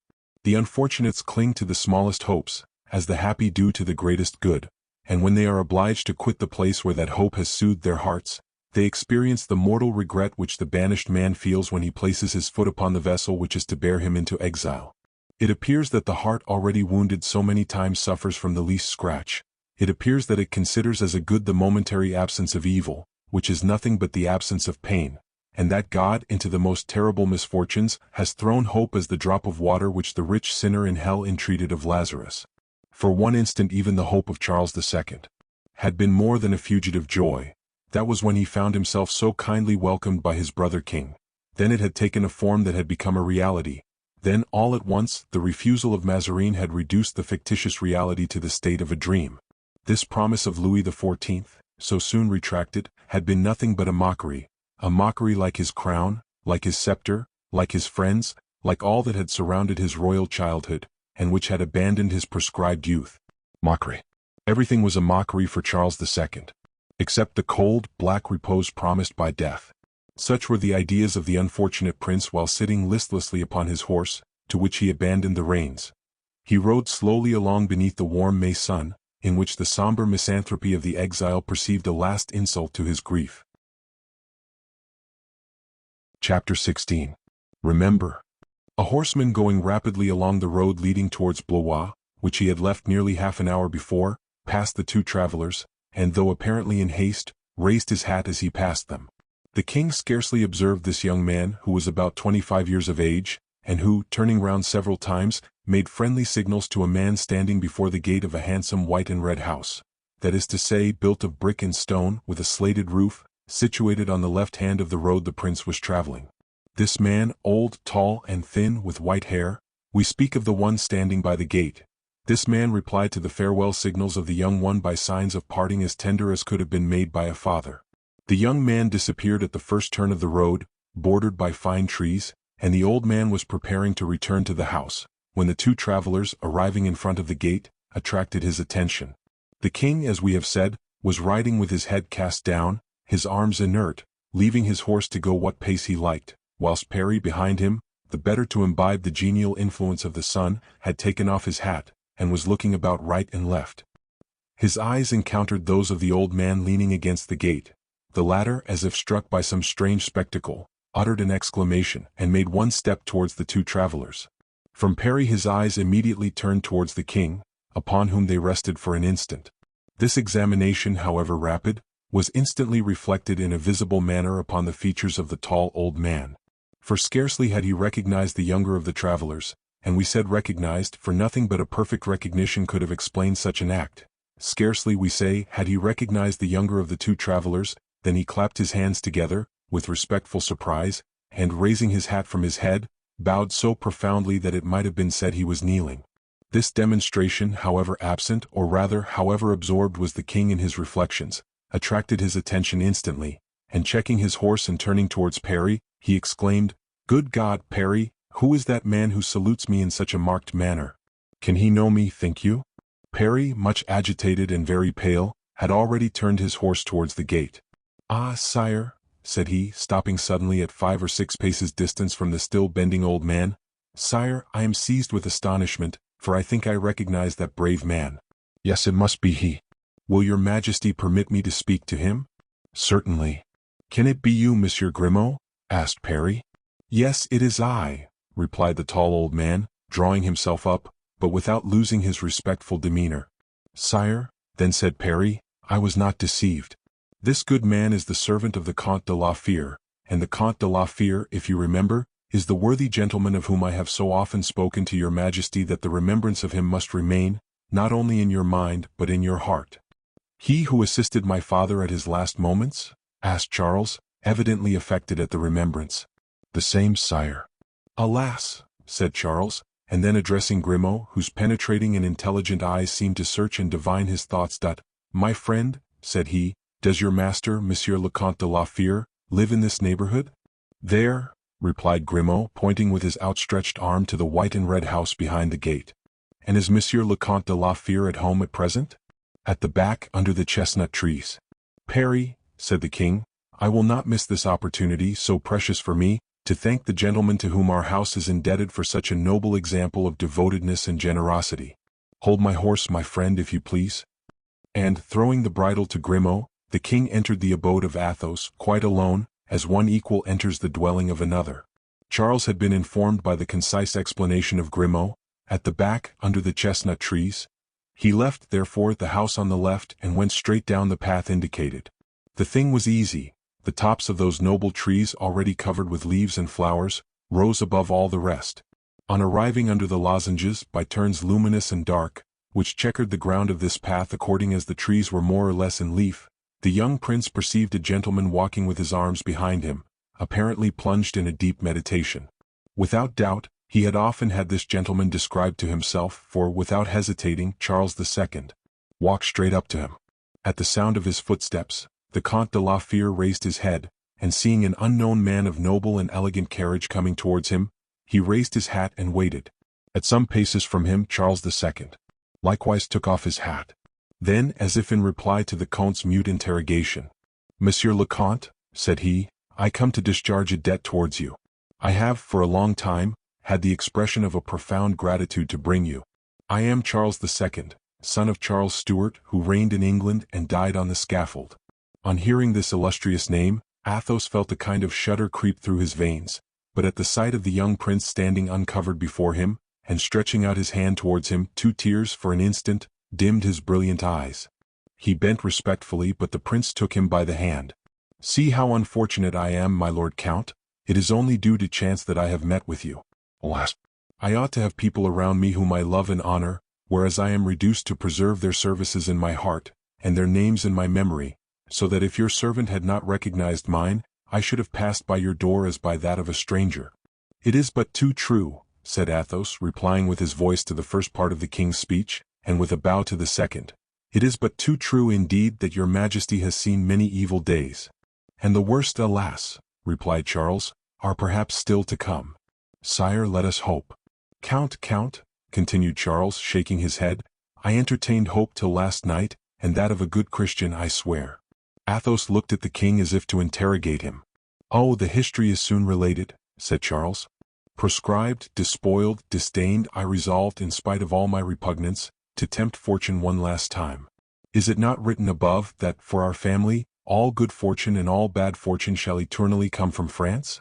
You know something of that, monsieur, you, who are one of the Frenchmen whom my unfortunate father found at the foot of his scaffold, on the day of his death, after having found them at his right hand on the day of battle." "Sire," said Athos modestly, "I was not alone. My companions and I did, under the circumstances, our duty as gentlemen, and that was all. Your majesty was about to do me the honor to relate." "That is true, I had the protection, pardon my hesitation, Count, but for a Stuart, you who understand everything, you will comprehend that the word is hard to pronounce. I had, I say, the protection of my cousin the Stadtholder of Holland, but without the intervention, or at least without the authorization of France, the Stadtholder would not take the initiative. I came then to ask this authorization of the King of France, who has refused me." "The king has refused you, sire?" "Oh, not he. All justice must be rendered to my younger brother Louis, but Monsieur de Mazarin—" Athos bit his lips. "You perhaps think I should have expected this refusal?" said the king, who had noticed the movement. "That was in truth my thoughts, sire," replied Athos respectfully. "I know that Italian of old. Then I determined to come to the test and know at once the last word of my destiny. I told my brother Louis that, not to compromise either France or Holland, I would tempt fortune myself in person, as I had already done, with 200 gentlemen, if he would give them to me, and 1,000,000 if he would lend it me." "Well, sire?" "Well, monsieur, I am suffering at this moment something strange, and that is, the satisfaction of despair. There is in certain souls, and I have just discovered that mine is of the number, a real satisfaction in the assurance that all is lost, and the time is come to yield." "Oh, I hope," said Athos, "that your majesty is not come to that extremity. To say so, my Lord Count, to endeavor to revive hope in my heart, you must have ill understood what I have just told you. I came to Blois to ask of my brother Louis the alms of 1,000,000, with which I had the hopes of re-establishing my affairs, and my brother Louis has refused me. You see then plainly that all is lost. Will your majesty permit me to express a contrary opinion?" "How is that, Count?" "Do you think my heart of so low an order that I do not know how to face my position? Sire, I have always seen that it was in desperate positions that suddenly the great turns of fortune have taken place." "Thank you, Count. It is some comfort to meet with a heart like yours, that is to say, sufficiently trustful in God and in monarchy, never to despair of a royal fortune, however low it may be fallen. Unfortunately, my dear Count, your words are like those remedies they call sovereign, and which, though able to cure curable wounds or diseases, fail against death. Thank you for your perseverance in consoling me, Count, thanks for your devoted remembrance, but I know in what I must trust. Nothing will save me now. And see, my friend, I was so convinced that I was taking the route of exile with my old Perry, I was returning to devour my poignant griefs in the little hermitage offered me by Holland. There, believe me, Count, all will soon be over, and death will come quickly. It is called so often by this body, eaten up by its soul, and by this soul, which aspires to heaven. Your Majesty has a mother, a sister, and brothers. Your Majesty is the head of the family, and ought, therefore, to ask a long life of God, instead of imploring him for a prompt death. Your Majesty is an exile, a fugitive, but you have right on your side. You ought to aspire to combats, dangers, business, and not to rest in heavens. Count, said Charles II, with a smile of indescribable sadness, have you ever heard of a king who reconquered his kingdom with one servant the age of Perry, and with 300 crowns which that servant carried in his purse? No, sire, but I have heard, and that more than once, that a dethroned king has recovered his kingdom with a firm will, perseverance, some friends, and 1,000,000 skillfully employed. But you cannot have understood me. The 1,000,000 I asked of my brother Louis was refused me. Sire, said Athos, will your Majesty grant me a few minutes, and listen attentively to what remains for me to say to you? Charles II looked earnestly at Athos. Willingly, monsieur, said he. Then I will show your Majesty the way, resumed the Count, directing his steps towards the house. He then conducted the king to his study, and begged him to be seated.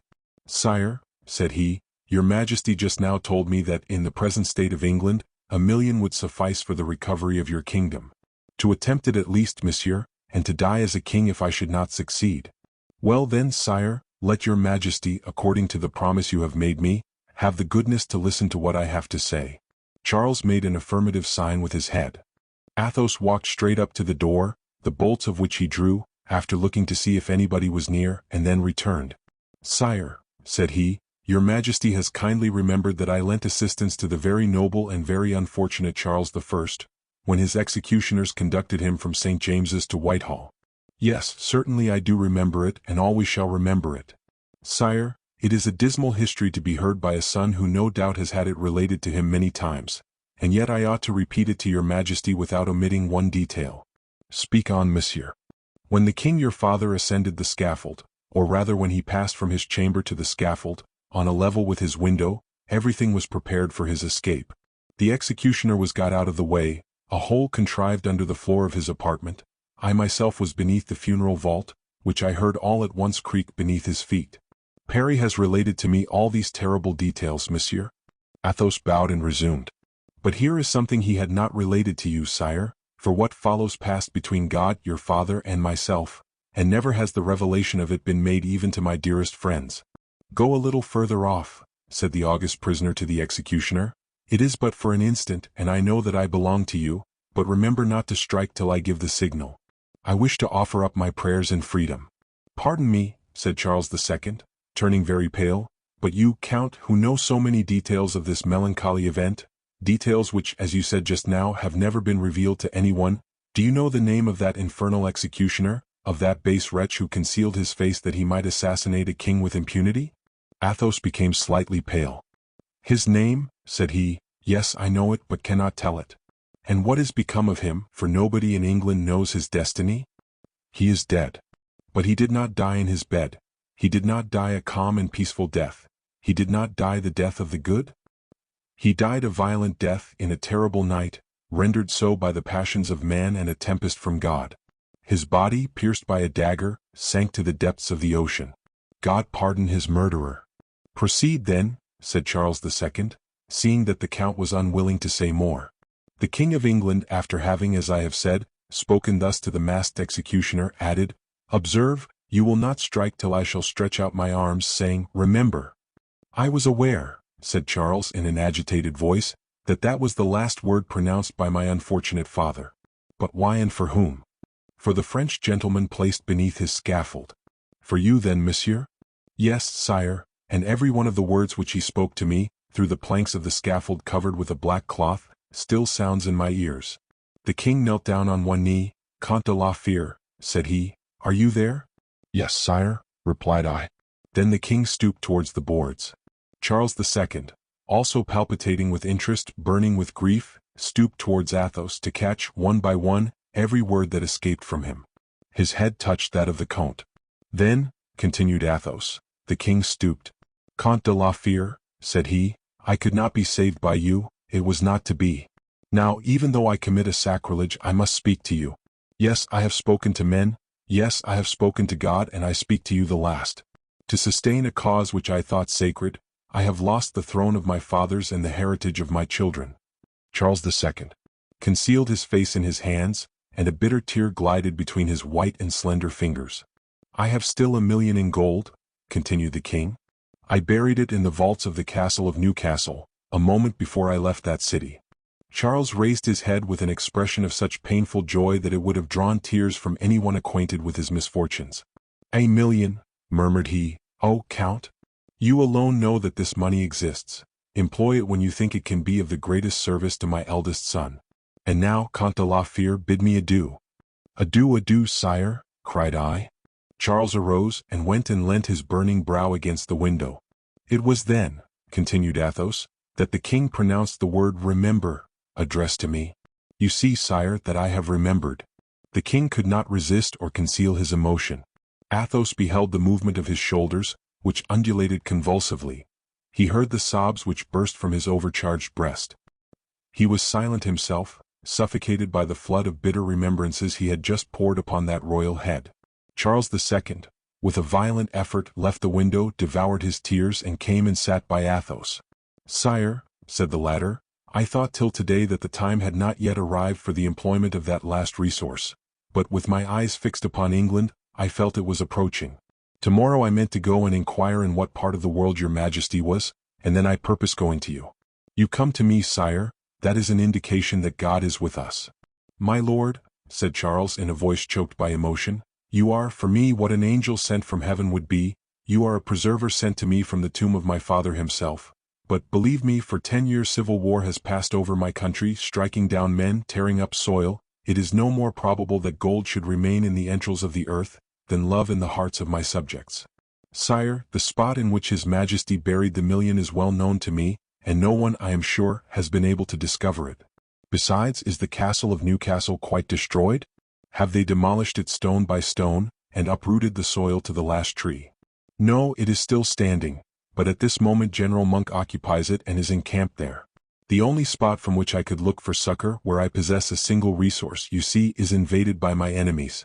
General Monk, sire, cannot have discovered the treasure which I speak of. Yes, but can I go and deliver myself up to Monk in order to recover this treasure? Count, you see plainly I must yield to destiny, since it strikes me to the earth every time I rise. What can I do with Parry as my only servant, with Parry, whom Monk has already driven from his presence? No, no, no, Count, we must yield to this last blow. But what your majesty cannot do, and what Parry can no more attempt, do you not believe that I could succeed in accomplishing? You, Count, you would go? If it please your majesty, said Athos, bowing to the king, yes, I will go, sire. What? You so happy here, Count? I am never happy when I have a duty left to accomplish, and it is an imperative duty which the king your father left me to watch over your fortunes, and make a royal use of his money. So, if your majesty honors me with a sign, I will go with you. Ah, monsieur, said the king, forgetting all royal etiquette and throwing his arms around the neck of Athos, you prove to me that there is a God in heaven, and that this God sometimes sends messengers to the unfortunate who groan on the earth. Athos, exceedingly moved by this burst of feeling of the young man, thanked him with profound respect and approached the window. Grimaud, cried he, bring out my horses. What now, immediately, said the king. Ah, monsieur, you are indeed a wonderful man. Sire, said Athos, I know nothing more pressing than your majesty's service. Besides, added he, smiling, it is a habit contracted long since in the service of the queen your aunt and of the king your father. How is it possible for me to lose it at the moment your majesty's service calls for it? What a man, murmured the king. Then, after a moment's reflection, but no, Count, I cannot expose you to such privations. I have no means of rewarding such services. Bah, said Athos, laughing. Your majesty is joking. Have you not 1,000,000? Why am I not possessed of half such a sum? I would already have raised a regiment. But thank God, I have still a few rolls of gold and some family diamonds left. Your majesty will, I hope, deign to share with a devoted servant. With a friend, yes, Count, but on condition that, in his turn, that friend will share with me hereafter. Sire, said Athos, opening a casket, from which he drew both gold and jewels, you see, sire, we are too rich. Fortunately, there are 4 of us in the event of our meeting with thieves. Joy made the blood rush to the pale cheeks of Charles II, as he saw Athos's 2 horses, led by Grimaud, already booted for the journey, advance towards the porch. Blaisois, this letter for the Vicomte de Bragelonne. For everybody else I am gone to Paris. I confide the house to you, Blaisois. Blaisois bowed, shook hands with Grimaud, and shut the gate. Chapter 17. In which Aramis is sought, and only Bazin is found. 2 hours had scarcely elapsed since the departure of the master of the house, who, in Blaisois' sight, had taken the road to Paris, when a horseman, mounted on a good pied horse, stopped before the gate, and with a sonorous "Hola!" called the stable boys who, with the gardeners, had formed a circle round Blaisois, the historian in ordinary to the household of the chateau. This "Hola!" doubtless well known to Master Blaisois, made him turn his head and exclaim, "Monsieur d'Artagnan! Run quickly, you chaps, and open the gate." A swarm of 8 brisk lads flew to the gate, which was opened as if it had been made of feathers, and every one loaded him with attentions, for they knew the welcome this friend was accustomed to receive from their master, and for such remarks the eye of the valet may always be depended upon. "Ah," said M. d'Artagnan with an agreeable smile, balancing himself upon his stirrup to jump to the ground, "where is that dear Count?"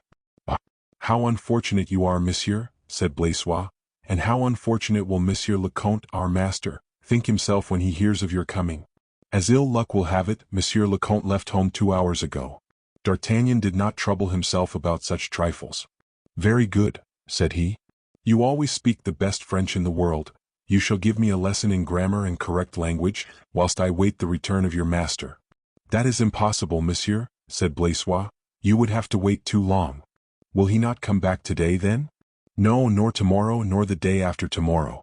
Monsieur le Comte has gone on a journey." "A journey?" said D'Artagnan, surprised. "That's a fable, Master Blaisois." "Monsieur, it is no more than the truth. Monsieur has done me the honor to give me the house in charge," and he added, with his voice so full of authority and kindness, "that is all one to me. You will say I have gone to Paris." "Well," cried D'Artagnan, "since he has gone towards Paris, that is all I wanted to know. You should have told me so at first, booby. He is then 2 hours in advance." "Yes, monsieur. I shall soon overtake him." "Is he alone?" "No, monsieur." "Who is with him, then?" "A gentleman whom I don't know, an old man, and M. Grimaud." "Such a party cannot travel as fast as I can. I will start." "Will monsieur listen to me an instant?" said Blaisois, laying his hand gently on the reins of the horse. "Yes, if you don't favor me with fine speeches and make haste." "Well then, monsieur, that word Paris appears to me to be only an excuse." Oh, said D'Artagnan seriously, "an excuse, eh?" "Yes, monsieur, and Monsieur le Comte is not going to Paris, I will swear." "What makes you think so?" "This, Grimaud always knows where our master is going, and he had promised me that the first time he went to Paris, he would take a little money for me to my wife." "What, have you a wife then?" "I had one, she was of this country, but monsieur thought her a noisy scold, and I sent her to Paris. It is sometimes inconvenient, but very agreeable at others." "I understand, but go on." "You do not believe the Count gone to Paris?" "No, monsieur, for then M. Grimaud would have broken his word. He would have perjured himself, and that is impossible." "That is impossible," repeated D'Artagnan, quite in a study, because he was quite convinced. "Well, my brave Blaisois, many thanks to you." Blaisois bowed. "Come, you know I am not curious. I have serious business with your master. Could you not, by a little bit of a word, you who speak so well, give me to understand, 1 syllable only, I will guess the rest." "Upon my word, monsieur, I cannot. I am quite ignorant where Monsieur le Comte is gone. As to listening at doors, that is contrary to my nature, and besides, it is forbidden here." "My dear fellow," said D'Artagnan, "this is a very bad beginning for me. Never mind, you know when Monsieur le Comte will return at least?" "As little, monsieur, as the place of his destination." "Come, Blaisois, come, search." "Monsieur doubts my sincerity?" "Ah, monsieur, that grieves me much." "The devil take his gilded tongue," grumbled D'Artagnan. "A clown with a word would be worth a dozen of him. Adieu." "Monsieur, I have the honor to present you my respects." "Quister," said D'Artagnan to himself, "the fellow is unbearable." He gave another look up to the house, turned his horse's head, and set off like a man who has nothing either annoying or embarrassing in his mind. When he was at the end of the wall and out of sight, "Well, now I wonder," said he, breathing quickly, "whether Athos was at home. No, all those idlers, standing with their arms crossed, would have been at work if the eye of the master was near. Athos gone on a journey? That is incomprehensible. Bah! It is all devilish mysterious. And then, no, he is not the man I want. I want one of a cunning, patient mind. My business is at Melun, in a certain presbytery I am acquainted with. 45 leagues, 4 days and a half. Well, it is fine weather and I am free. Never mind the distance. And he put his horse into a trot, directing his course towards Paris. On the 4th day he alighted at Melun as he had intended. D'Artagnan was never in the habit of asking anyone on the road for any common information. For these sorts of details, unless in very serious circumstances, he confided in his perspicacity, which was so seldom at fault, in his experience of 30 years, and in a great habit of reading the physiognomies of houses, as well as those of men. At Melun D'Artagnan immediately found the presbytery, a charming house plastered over red brick, with vines climbing along the gutters and a cross in carved stone surmounting the ridge of the roof. From the ground floor of this house came a noise, or rather a confusion of voices, like the chirping of young birds when the brood is just hatched under the down. One of these voices was spelling the alphabet distinctly. A voice thick yet pleasant at the same time scolded the talkers and corrected the faults of the reader. D'Artagnan recognized that voice, and as the window of the ground floor was open, he leant down from his horse under the branches and red fibers of the vine and cried, "Bazin, my dear Bazin, good day to you." A short, fat man with a flat face, a cranium ornamented with a crown of gray hairs, cut short, in imitation of a tonsure, and covered with an old black velvet cap, arose as soon as he heard D'Artagnan. We ought not to say arose but bounded up. In fact, Bazin bounded up, carrying with him his little low chair, which the children tried to take away, with battles more fierce than those of the Greeks endeavoring to recover the body of Patroclus from the hands of the Trojans. Bazin did more than bound. He let fall both his alphabet and his ferule. "You," said he, "you, Monsieur D'Artagnan?" "Yes, myself." "Where is Aramis?" "No, le Chevalier de Herblay." "No, I am still mistaken, Monsieur le Vicaire General." "Ah, monsieur," said Bazin with dignity, "Monseigneur is at his diocese." "What did you say?" said D'Artagnan. Bazin repeated the sentence. "Ah, but has Aramis a diocese?" "Yes, monsieur." "Why not?" "Is he a bishop, then?" "Why, where can you come from," said Bazin rather irreverently, "that you don't know that? My dear Bazin, we pagans, we men of the sword, know very well when a man is made a colonel or maitre de camp or marshal of France. But if he be made a bishop, archbishop, or pope, devil take me if the news reaches us before the 3/4 of the earth have had the advantage of it." "Hush, hush," said Bazin, opening his eyes. "Do not spoil these poor children in whom I am endeavoring to inculcate such good principles." In fact, the children had surrounded D'Artagnan, whose horse, long sword, spurs, and martial air they very much admired. But above all they admired his strong voice, so that, when he uttered his oath, the whole school cried out, "The devil take me," with fearful bursts of laughter, shouts, and bounds, which delighted the Musketeer and bewildered the old pedagogue. "There," said he, "hold your tongues, you brats. You have come, D'Artagnan, and all my good principles fly away. With you as usual comes disorder. Babel is revived. Good Lord! The wild little wretches." And the worthy Bazin distributed right and left blows which increased the cries of his scholars by changing the nature of them.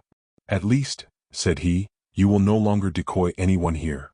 "Do you think so?" said D'Artagnan, with a smile which made a shudder creep over the shoulders of Bazin. "He is capable of it," murmured he. "Where is your master's diocese?" "Monseigneur René is Bishop of Vannes." "Who had him nominated?" "Why, Monsieur le Surintendant, our neighbor." "What, Monsieur Fouquet? To be sure he did." "Is Aramis on good terms with him, then?" "Monseigneur preached every Sunday at the house of Monsieur le Surintendant at Vaux. Then they hunted together." "Ah." "And Monseigneur composed his homilies, no, I mean his sermons, with Monsieur le Surintendant." "Bah! He preached in verse, then, this worthy bishop?" "Monsieur, for the love of heaven, do not jest with sacred things." "There, Bazin, there. So, then, Aramis is at Vannes?" "At Vannes in Bretagne." "You are a deceitful old hunks, Bazin, that is not true. See, monsieur, if you please, the apartments of the presbytery are empty." "He is right there," said D'Artagnan, looking attentively at the house, the aspect of which announced solitude. "But Monseigneur must have written you an account of his promotion. When did it take place?" "A month back." "Oh, then there is no time lost. Aramis cannot yet have wanted me." "But how is it, Bazin, you do not follow your master?" "Monsieur, I cannot, I have occupations." "Your alphabet?" "And my penitence." "What, do you confess then? Are you a priest?" "The same as one. I have such a call." "But the orders?" "Oh," said Bazin without hesitation, "now that Monseigneur is a bishop, I shall soon have my orders, or at least my dispensations. And he rubbed his hands. Decidedly, said D'Artagnan to himself, there will be no means of uprooting these people. Get me some supper, Bazin. With pleasure, monsieur. A fowl, a bouillon, and a bottle of wine. This is Saturday night, monsieur. It is a day of abstinence. I have a dispensation, said D'Artagnan. Bazin looked at him suspiciously. Master hypocrite, said the Musketeer, for whom do you take me? If you, who are the valet, hope for dispensation to commit a crime, shall not I, the friend of your bishop, have dispensation for eating meat at the call of my stomach? Make yourself agreeable with me, Bazin, or by heavens, I will complain to the king and you shall never confess. Now you know that the nomination of bishops rests with the king. I have the king, I am the stronger. Bazin smiled hypocritically. But we have monsieur le surintendant, said he. And you laugh at the king then? Bazin made no reply. His smile was sufficiently eloquent. My supper, said D'Artagnan, it is getting towards 7 o'clock. Bazin turned round and ordered the eldest of the pupils to inform the cook. In the meantime, D'Artagnan surveyed the presbytery. Phew, said he disdainfully, Monseigneur lodged his grandeur very meanly here. We have the Château de Vaux, said Bazin. Which is perhaps equal to the Louvre, said D'Artagnan jeeringly. Which is better, replied Bazin with the greatest coolness imaginable. Said D'Artagnan. He would perhaps have prolonged the discussion, and maintained the superiority of the Louvre, but the lieutenant perceived that his horse remained fastened to the bars of a gate. The devil, said he. Get my horse looked after. Your master the bishop has none like him in his stables. Bazin cast a sidelong glance at the horse and replied, Monsieur le surintendant gave him 4 from his own stables, and each of the 4 is worth 4 of yours. The blood mounted to the face of D'Artagnan. His hand itched and his eye glanced over the head of Bazin, to select the place upon which he should discharge his anger. But it passed away, reflection came, and D'Artagnan contented himself with saying, The devil! The devil! I have done well to quit the service of the king. Tell me, worthy Master Bazin, added he, how many musketeers does monsieur le surintendant retain in his service? He could have all there are in the kingdom with his money, replied Bazin, closing his book, and dismissing the boys with some kindly blows of his cane. The devil! The devil! Repeated D'Artagnan once more as if to annoy the pedagogue. But as supper was now announced, he followed the cook, who introduced him into the refectory, where it awaited him. D'Artagnan placed himself at the table, and began a hearty attack upon his fowl. It appears to me, said D'Artagnan, biting with all his might at the tough fowl they had served up to him, and which they had evidently forgotten to fatten. It appears that I have done wrong in not seeking service with that master yonder. A powerful noble this intendant, seemingly. In good truth, we poor fellows know nothing at the court, and the rays of the sun prevent our seeing the large stars, which are also suns at a little greater distance from our earth. That is all. As D'Artagnan delighted, both from pleasure and system, in making people talk about things which interested him, he fenced in his best style with Master Bazin, but it was pure loss of time. Beyond the tiresome and hyperbolical praises of monsieur le surintendant of the finances, Bazin, who, on his side, was on his guard, afforded nothing but platitudes to the curiosity of D'Artagnan, so that our Musketeer, in a tolerably bad humor, desired to go to bed as soon as he had supped. D'Artagnan was introduced by Bazin into a mean chamber, in which there was a poor bed, but D'Artagnan was not fastidious in that respect. He had been told that Aramis had taken away the key of his own private apartment, and as he knew Aramis was a very particular man, and had generally many things to conceal in his apartment, he had not been surprised. He, therefore, although it seemed comparatively even harder, attacked the bed as bravely as he had done the fowl, and as he had as good an inclination to sleep as he had had to eat, he took scarcely longer time to be snoring harmoniously than he had employed in picking the last bones of the bird. Since he was no longer in the service of anyone, D'Artagnan had promised himself to indulge in sleeping as soundly as he had formerly slept lightly, but with whatever good faith D'Artagnan had made himself this promise, and whatever desire he might have to keep it religiously, he was awakened in the middle of the night by a loud noise of carriages, and servants on horseback. A sudden illumination flashed over the walls of his chamber. He jumped out of bed and ran to the window in his shirt. Can the king be coming this way? He thought, rubbing his eyes. In truth, such a suite can only be attached to royalty. Vive le monsieur le surintendant!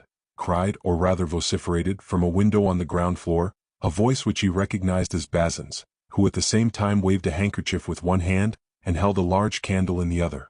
D'Artagnan then saw something like a brilliant human form leaning out of the principal carriage. At the same time loud bursts of laughter, caused no doubt by the strange figure of Bazin, and issuing from the same carriage, left, as it were, a train of joy upon the passage of the rapid cortege.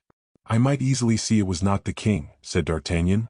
"People don't laugh so heartily when the king passes." "Hola, Bazin!" cried he to his neighbor, 3/4 of whose body still hung out of the window, to follow the carriage with his eyes as long as he could. "What is all that about?" "It is M. Fouquet," said Bazin in a patronizing tone. "And all those people?" "That is the court of M. Fouquet." Oh, said D'Artagnan, "what would M. de Mazarin say to that if he heard it?" And he returned to his bed, asking himself how Aramis always contrived to be protected by the most powerful personages in the kingdom. Is it that he has more luck than I, or that I am a greater fool than he? Bah! That was the concluding word by the aid of which D'Artagnan, having become wise, now terminated every thought and every period of his style. Formerly he said, "Mordioux," which was a prick of the spur, but now he had become older, and he murmured that philosophical "bah," which served as a bridle to all the passions. Chapter 18. In which D'Artagnan seeks Porthos and only finds Musketeer. When D'Artagnan had perfectly convinced himself that the absence of the Vicar-General d'Herblay was real, and that his friend was not to be found at Melun or in its vicinity, he left Bazin without regret, cast an ill-natured glance at the magnificent Château de Vaux, which was beginning to shine with that splendor which brought on its ruin, and, compressing his lips like a man full of mistrust and suspicion, he put spurs to his pied horse, saying, Well, I have still Pierrefonds left, and there I shall find the best man and the best filled coffer. And that is all I want, for I have an idea of my own." We will spare our readers the prosaic incidents of D'Artagnan's journey, which terminated on the morning of the 3rd day within sight of Pierrefonds. D'Artagnan came by the way of Nantou-le-Haudouin and Crépy. At a distance he perceived the castle of Louis of Orleans, which, having become part of the crown domain, was kept by an old concierge. This was one of those marvelous manors of the Middle Ages, with walls 20 feet in thickness and 100 in height. D'Artagnan rode slowly past its walls, measured its towers with his eye and descended into the valley. From afar he looked down upon the Château of Porthos, situated on the shores of a small lake, and contiguous to a magnificent forest. It was the same place we have already had the honor of describing to our readers. We shall therefore satisfy ourselves with naming it. The first thing D'Artagnan perceived after the fine trees, the May sun gilding the sides of the green hills, the long rows of feather-topped trees which stretched out towards Compiègne, was a large rolling box, pushed forward by 2 servants and dragged by 2 others. In this box there was an enormous green and gold thing, which went along the smiling glades of the park, thus dragged and pushed. This thing at a distance could not be distinguished and signified absolutely nothing. Nearer, it was a hogshead muffled in gold-bound green cloth. When close, it was a man, or rather a pussa, the inferior extremity of whom, spreading over the interior of the box, entirely filled it. When still closer, the man was Musketeer, with grey hair and a face as red as Punchinello's. "Pardieu!" cried D'Artagnan. "Why, that's my dear Monsieur Musketeer." "Ah!" cried the fat man. "Ah! What happiness! What joy! There's D'Artagnan. Stop, you rascals!" These last words were addressed to the lackeys who pushed and dragged him. The box stopped, and the 4 lackeys, with a precision quite military, took off their laced hats and ranged themselves behind it. "Oh, Monsieur D'Artagnan," said Musketeer, "why can I not embrace your knees? But I have become impotent, as you see." "Dame! My dear Musketeer, it is age." "No, monsieur, it is not age, it is infirmities, troubles." "Troubles? You, Musketeer?" said D'Artagnan, making the tour of the box. "Are you out of your mind, my dear friend? Thank God. You are as hardy as a 300-year-old oak." "Ah, but my legs, monsieur, my legs," groaned the faithful servant. "What's the matter with your legs?" "Oh, they will no longer bear me." "Ah, the ungrateful things. And yet you feed them well, Musketeer, apparently." "Alas, yes. They can reproach me with nothing in that respect," said Musketeer with a sigh. "I have always done what I could for my poor body, I am not selfish." And Musketeer sighed afresh. "I wonder whether Musketeer wants to be a baron too, as he sighs after that fashion?" thought D'Artagnan. "Mon Dieu, monsieur," said Musketeer, as if rousing himself from a painful reverie, "how happy Monseigneur will be that you have thought of him." "Kind Porthos," cried D'Artagnan, "I am anxious to embrace him." "Oh," said Musketeer, much affected, "I shall certainly write to him." What? Cried D'Artagnan. You will write to him? This very day, I shall not delay it an hour. Is he not here then? No, monsieur. But is he near at hand? Is he far off? Oh, can I tell, monsieur, can I tell? Mordioux, cried the Musketeer, stamping with his foot, I am unfortunate. Porthos is such a stay-at-home. Monsieur, there is not a more sedentary man than Monseigneur, but what? When a friend presses you. A friend? Doubtless, the worthy M. d'Herblay. What, has Aramis pressed Porthos? This is how the thing happened, Monsieur d'Artagnan. D'Herblay wrote to Monseigneur? Indeed. A letter, monsieur, such a pressing letter that it threw us all into a bustle. Tell me all about it, my dear friend, said D'Artagnan, but remove these people a little further off first. Mousqueton shouted, Fall back, you fellows, with such powerful lungs that the breath, without the words, would have been sufficient to disperse the 4 lackeys. D'Artagnan seated himself on the shaft of the box and opened his ears. Monsieur, said Mousqueton, Monseigneur then received a letter from M. le Vicaire General d'Herblay 8 or 9 days ago. It was the day of the rustic pleasures. Yes, it must have been Wednesday. What do you mean? Said D'Artagnan. The day of rustic pleasures? Yes, monsieur, we have so many pleasures to take in this delightful country, that we were encumbered by them. So much so, that we have been forced to regulate the distribution of them. How easily do I recognize Porthos's love of order in that. Now, that idea would never have occurred to me, but then I am not encumbered with pleasures. We were though, said Mousqueton. And how did you regulate the matter, let me know, said D'Artagnan. It is rather long, monsieur. Never mind, we have plenty of time, and you speak so well, my dear Mousqueton, that it is really a pleasure to hear you. It is true, said Mousqueton, with a sigh of satisfaction, which emanated evidently from the justice which had been rendered him. It is true I have made great progress in the company of Monseigneur. I am waiting for the distribution of the pleasures, Mousqueton, and with impatience. I want to know if I have arrived on a lucky day. Oh, Monsieur d'Artagnan, said Mousqueton in a melancholy tone, since Monseigneur's departure all the pleasures have gone too. Well, my dear Mousqueton, refresh your memory. With what day shall I begin? At Pardieus? Begin with Sunday, that is the Lord's day. Sunday, monsieur? Yes. Sunday pleasures are religious. Monseigneur goes to Mass, makes the bread offering, and has discourses and instructions made to him by his almoner in ordinary. That is not very amusing, but we expect a Carmelite from Paris who will do the duty of our almonry, and who, we are assured, speaks very well, which will keep us awake, whereas our present almoner always sends us to sleep. These are Sunday religious pleasures. On Monday, worldly pleasures. Ah, said D'Artagnan, what do you mean by that? Let us have a glimpse at your worldly pleasures. Monsieur, on Monday we go into the world, we pay and receive visits, we play on the lute, we dance, we make verses, and burn a little incense in honor of the ladies. Peste. That is the height of gallantry, said the Musketeer, who was obliged to call to his aid all the strength of his facial muscles to suppress an enormous inclination to laugh. Tuesday, learn pleasures. Good, cried D'Artagnan. What are they? Detail them, my dear Mousqueton. Monseigneur has bought a sphere or globe, which I shall show you. It fills all the perimeter of the great tower, except a gallery which he has had built over the sphere. There are little strings and brass wires to which the sun and moon are hooked. It all turns, and that is very beautiful. Monseigneur points out to me the seas and distant countries. We don't intend to visit them, but it is very interesting. Interesting? Yes, that's the word, repeated D'Artagnan.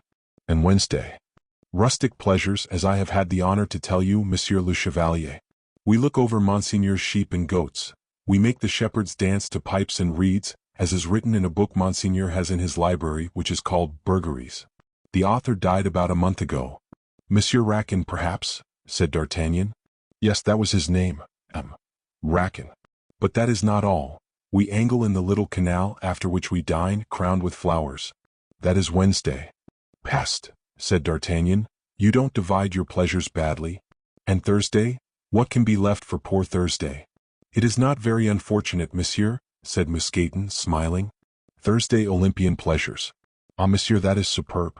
We get together all Monseigneur's young vassals, and we make them throw the disc, wrestle, and run races. Monseigneur can't run now, no more can I, but Monseigneur throws the disc as nobody else can throw it. And when he does deal a blow, oh, that proves a misfortune. How so?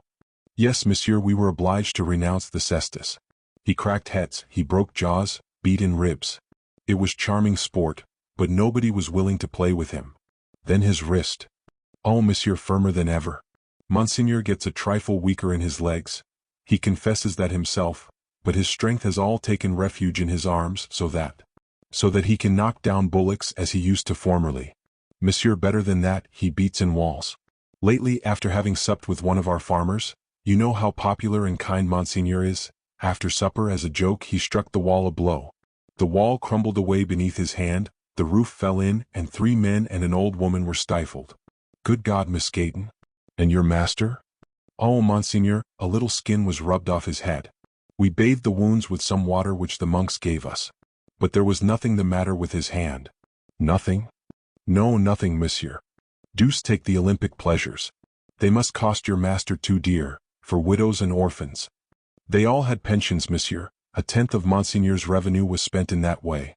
Then pass on to Friday, said D'Artagnan. Friday, noble and warlike pleasures. We hunt, we fence, we dress falcons and break horses. Then Saturday is the day for intellectual pleasures. We adorn our minds, we look at Monseigneur's pictures and statues. We write even and trace plans, and then we fire Monseigneur's cannon. You draw plans and fire cannon? Yes, monsieur. Why, my friend, said D'Artagnan, M. du Vallon in truth possesses the most subtle and amiable mind that I know. But there is one kind of pleasure you have forgotten, it appears to me. What is that, monsieur? Asked Musketeer with anxiety. The material pleasures. Musketeer colored. What do you mean by that, monsieur? Said he, casting down his eyes. I mean the table, good wine, evenings occupied in passing the bottle. Ah, monsieur, we don't reckon those pleasures, we practice them every day. My brave Musketeer, resumed D'Artagnan, pardon me, but I was so absorbed in your charming recital that I have forgotten the principal object of our conversation, which was to learn what le Vicaire General de Herblay could have to write to your master about. That is true, monsieur, said Musketeer, the pleasures have misled us. Well, monsieur, this is the whole affair. I am all attention, Musketeer. On Wednesday.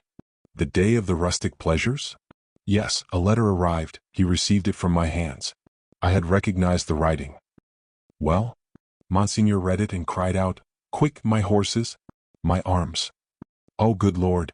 Then it was for some duel? Said D'Artagnan. No, monsieur, there were only these words, Dear Porthos, set out if you would wish to arrive before the equinox. I expect you. Mordioux, said D'Artagnan thoughtfully, that was pressing apparently.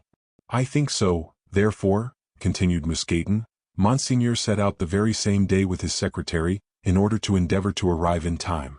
And did he arrive in time? I hope so. Monseigneur, who is hasty as you know, monsieur, repeated incessantly, Ton Dieu. What can this mean? The equinox? Never mind, a fellow must be well mounted to arrive before I do. And you think Porthos will have arrived first, do you? Asked D'Artagnan. I am sure of it. This equinox, however rich he may be, has certainly no horses so good as Monseigneur's. D'Artagnan repressed his inclination to laugh, because the brevity of Aramis's letter gave rise to reflection. He followed Musketeer, or rather Musketeer's chariot, to the castle. He sat down to a sumptuous table, of which they did him the honors as to a king. But he could draw nothing from Musketeer. The faithful servant seemed to shed tears at will, but that was all. D'Artagnan, after a night passed in an excellent bed, reflected much upon the meaning of Aramis's letter, puzzled himself as to the relation of the equinox with the affairs of Porthos, and being unable to make anything out unless it concerned some amour of the bishop's, for which it was necessary that the days and nights should be equal, D'Artagnan left Pierrefonds as he had left Melun, as he had left the chateau of the Comte de la Fere.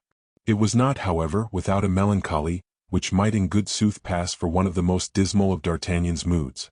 His head cast down, his eyes fixed, he suffered his legs to hang on each side of his horse, and said to himself, in that vague sort of reverie which ascends sometimes to the sublimest eloquence, No more friends, no more future, no more anything. My energies are broken like the bonds of our ancient friendship. Oh, old age is coming, cold and inexorable. It envelopes in its funeral crape all that was brilliant, all that was embalming in my youth. Then it throws that sweet burthen on its shoulders and carries it away with the rest into the fathomless gulf of death. A shudder crept through the heart of the Gascon, so brave and so strong against all the misfortunes of life, and during some moments the clouds appeared black to him, the earth slippery and full of pits as that of cemeteries. Whither am I going? Said he to himself. What am I going to do? Alone, quite alone, without family, without friends. Bah! Cried he all at once. And he clapped spurs to his horse, who, having found nothing melancholy in the heavy oats of Pierrefonds, profited by this permission to show his gaiety in a gallop which absorbed 2 leagues. To Paris, said D'Artagnan to himself. And on the morrow he alighted in Paris. He had devoted 10 days to this journey. Chapter 19. What D'Artagnan went to Paris for. The lieutenant dismounted before a shop in the Rue des Lombards, at the sign of the Pilon d'Or. A man of good appearance, wearing a white apron and stroking his grey moustache with a large hand, uttered a cry of joy on perceiving the pied horse. "Monsieur le Chevalier," said he. "Ah, is that you?" "Bonjour, Planchet," replied D'Artagnan, stooping to enter the shop. "Quick, somebody," cried Planchet, "to look after Monsieur d'Artagnan's horse, somebody to get ready his room, somebody to prepare his supper." "Thanks, Planchet." "Good day, my children," said D'Artagnan to the eager boys. "Allow me to send off this coffee, this treacle, and these raisins," said Planchet. "They are for the storeroom of Monsieur le Surintendant." "Send them off, send them off." "That is only the affair of a moment, then we shall sup." "Arrange it that we may sup alone, I want to speak to you." Planchet looked at his old master in a significant manner. "Oh, don't be uneasy, it is nothing unpleasant," said D'Artagnan. "So much the better, so much the better." And Planchet breathed freely again, whilst D'Artagnan seated himself quietly down in the shop, upon a bale of corks, and made a survey of the premises. The shop was well stocked. There was a mingled perfume of ginger, cinnamon, and ground pepper, which made D'Artagnan sneeze. The shop boy, proud of being in company with so renowned a warrior, of a lieutenant of Musketeers, who approached the person of the king, began to work with an enthusiasm which was something like delirium, and to serve the customers with a disdainful haste that was noticed by several. Planchet put away his money and made up his accounts, amidst civilities addressed to his former master. Planchet had with his equals the short speech and haughty familiarity of the rich shopkeeper who serves everybody and waits for nobody. D'Artagnan observed this habit with a pleasure which we shall analyze presently. He saw night come on by degrees, and at length Planchet conducted him to a chamber on the first story, where, amidst bales and chests, a table very nicely set out awaited the 2 guests. D'Artagnan took advantage of a moment's pause to examine the countenance of Planchet, whom he had not seen for a year. The shrewd Planchet had acquired a slight protuberance in front, but his countenance was not puffed. His keen eye still played with facility in its deep-sunk orbit, and fat, which levels all the characteristic saliences of the human face, had not yet touched either his high cheekbones, the sign of cunning and cupidity, or his pointed chin, the sign of acuteness and perseverance. Planchet reigned with as much majesty in his dining room as in his shop. He set before his master a frugal but perfectly Parisian repast: roast meat cooked at the baker's with vegetables, salad, and a dessert borrowed from the shop itself. D'Artagnan was pleased that the grocer had drawn from behind the faggots a bottle of that Anjou wine which during all his life had been D'Artagnan's favorite wine. "Formerly, monsieur," said Planchet with a smile full of bonhomie, "it was I who drank your wine, now you do me the honor to drink mine. And thank God, friend Planchet, I shall drink it for a long time to come, I hope, for at present I am free." "Free? You have a leave of absence, monsieur?" "Unlimited." "You are leaving the service?" said Planchet, stupefied. "Yes, I am resting." "And the king?" cried Planchet, who could not suppose it possible that the king could do without the services of such a man as D'Artagnan. "The king will try his fortune elsewhere. But we have supped well, you are disposed to enjoy yourself. You invite me to confide in you. Open your ears, then." "They are open." And Planchet, with a laugh more frank than cunning, opened a bottle of white wine. "Leave me my reason, at least."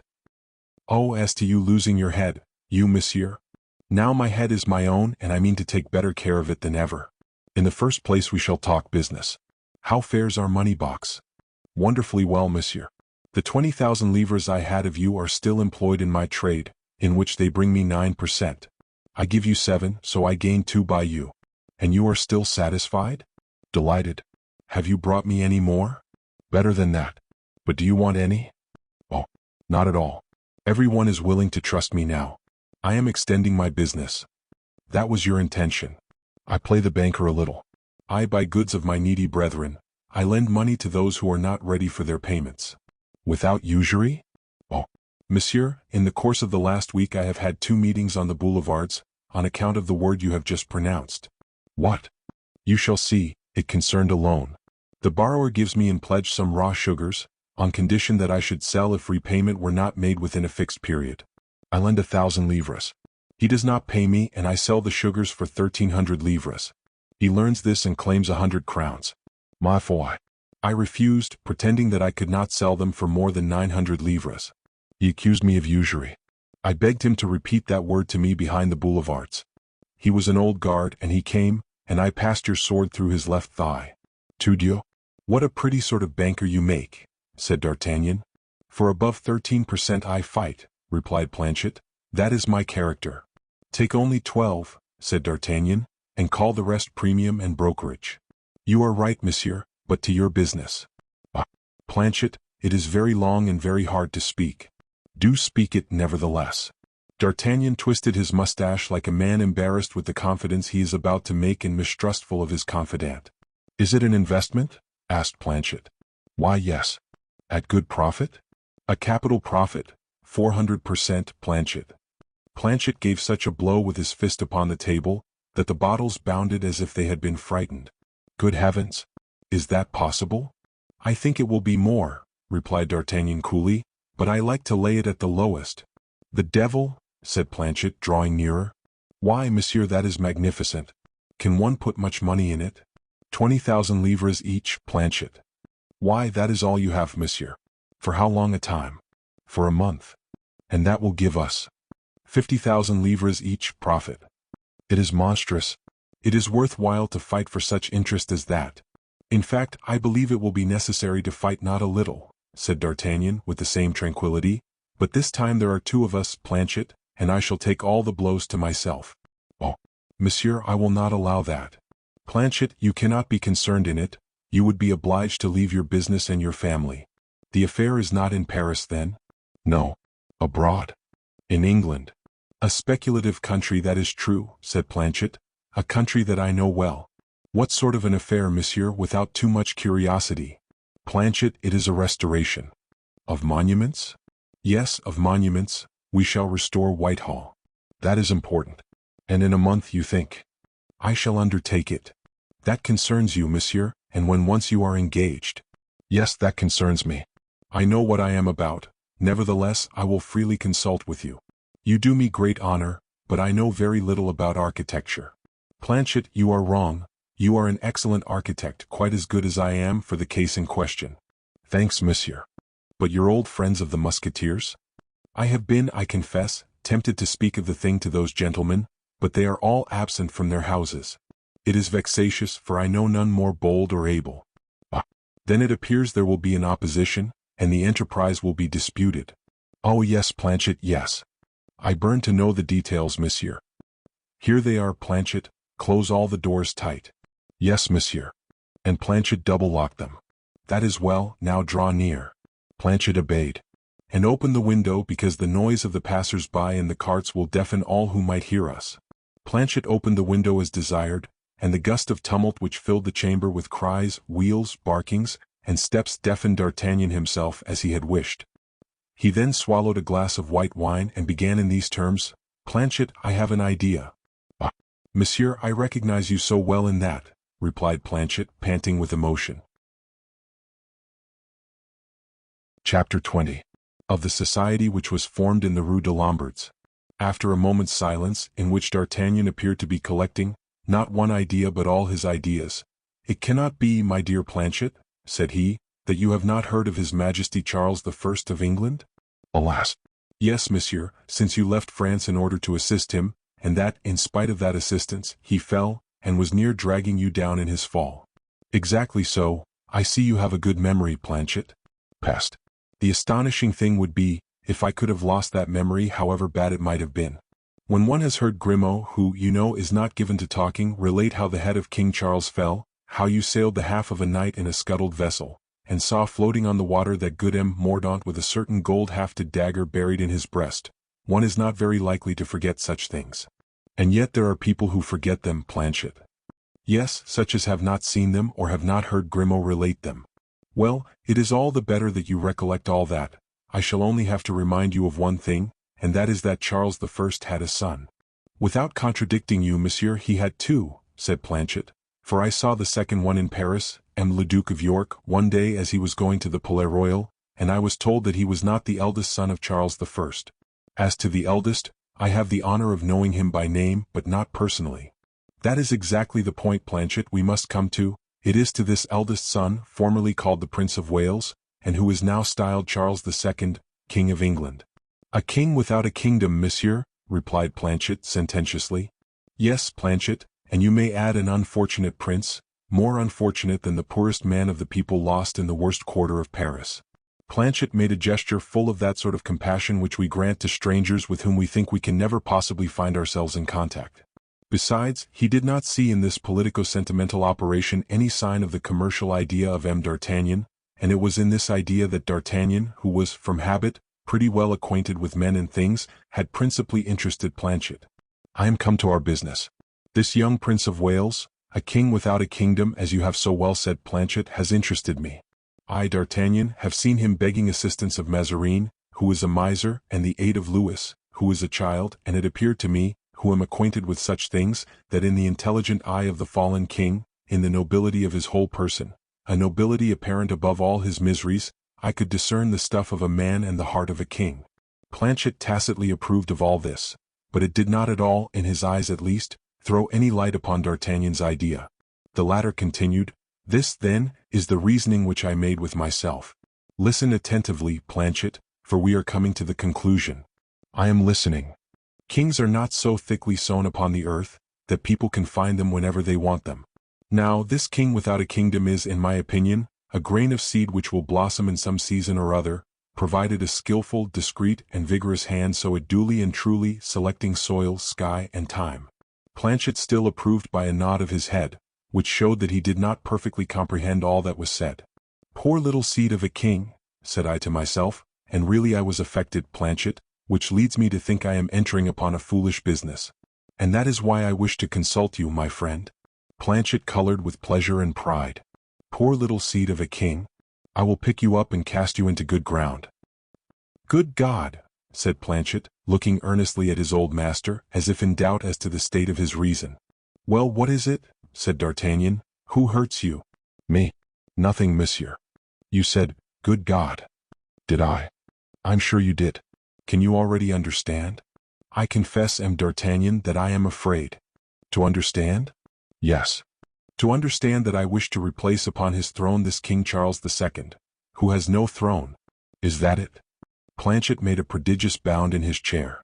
"Ah, aye," said he in evident terror, "that is what you call a restoration." "Yes, Planchet, is it not the proper term for it?" "Oh, no doubt, no doubt. But have you reflected seriously?" "Upon what?" "Upon what is going on yonder." "Where?" "In England." "And what is that?" "Let us see, Planchet." "In the first place, monsieur, I ask you pardon for meddling in these things, which have nothing to do with my trade, but since it is an affair that you propose to me, for you are proposing an affair, are you not?" "A superb one, Planchet." "But as it is business you propose to me, I have the right to discuss it." "Discuss it, Planchet, out of discussion is born light." "Well then, since I have monsieur's permission, I will tell him that there is yonder, in the first place, the Parliament." "Well, next?" "And then the army." "Good. Do you see anything else?" "Why then the nation." "Is that all?" "The nation which consented to the overthrow and death of the late king, the father of this one, and which will not be willing to belie its acts." "Planchet," said D'Artagnan, "you argue like a cheese. The nation is tired of these gentlemen who give themselves such barbarous names, and who sing songs to it. Chanting for chanting, my dear Planchet, I have remarked that nations prefer singing a merry chant to the plain chant. Remember the Fronde, what did they sing in those times? Well, those were good times. Not too good, not too good. I was near being hung in those times. Well, but you were not. No. And you laid the foundations of your fortune in the midst of all those songs? That is true. Then you have nothing to say against them. Well, I return then to the army and Parliament. I say that I borrow 20,000 livres of Planchet, and that I put 20,000 livres of my own to it, and with these 40,000 livres I raise an army. Planchet clasped his hands. He saw that D'Artagnan was in earnest, and in good truth, he believed his master had lost his senses. "An army, ah, monsieur," said he with his most agreeable smile, for fear of irritating the madman and rendering him furious. "An army, How many? Of 40 men, said D'Artagnan. 40 against 40,000. That is not enough. I know very well that you and D'Artagnan alone are equal to 1,000 men, but where are we to find 39 men equal to you? Or, if we could find them, who would furnish you with money to pay them? Not bad, Planchet. Ah, the devil. You play the courtier. No, monsieur, I speak what I think, and that is exactly why I say that, in the first pitched battle you fight with your 40 men, I am very much afraid. Therefore I shall fight no pitched battles, my dear Planchet, said the Gascon, laughing. We have very fine examples in antiquity of skillful retreats and marches, which consisted in avoiding the enemy instead of attacking them. You should know that, Planchet, you who commanded the Parisians the day on which they ought to have fought against the Musketeers, and who so well calculated marches and countermarches, that you never left the Palais Royal. Planchet could not help laughing. It is plain, replied he, that if your 40 men conceal themselves and are not unskillful, they may hope not to be beaten. But you propose obtaining some result, do you not? No doubt. This, then, in my opinion, is the plan to be proceeded upon in order quickly to replace His Majesty Charles II on his throne. Good, said Planchet, increasing his attention. Let us see your plan. But in the first place it seems to me we are forgetting something. What is that? We have set aside the nation, which prefers singing merry songs to psalms, and the army, which we will not fight, but the Parliament remains, and that seldom sings. Nor does it fight. How is it, Planchet, that an intelligent man like yourself should take any heed of a set of brawlers who call themselves rumps and barebones? The Parliament does not trouble me at all, Planchet. As soon as it ceases to trouble you, monsieur, let us pass on. Yes, and arrive at the result. You remember Cromwell, Planchet? I have heard a great deal of talk about him. He was a rough soldier. And a terrible eater, moreover? What do you mean by that? Why, at one gulp he swallowed all England. Well, Planchet, the evening before the day on which he swallowed England, if anyone had swallowed him, Cromwell? Oh, monsieur, it is one of the axioms of mathematics that the container must be greater than the contained. Very well.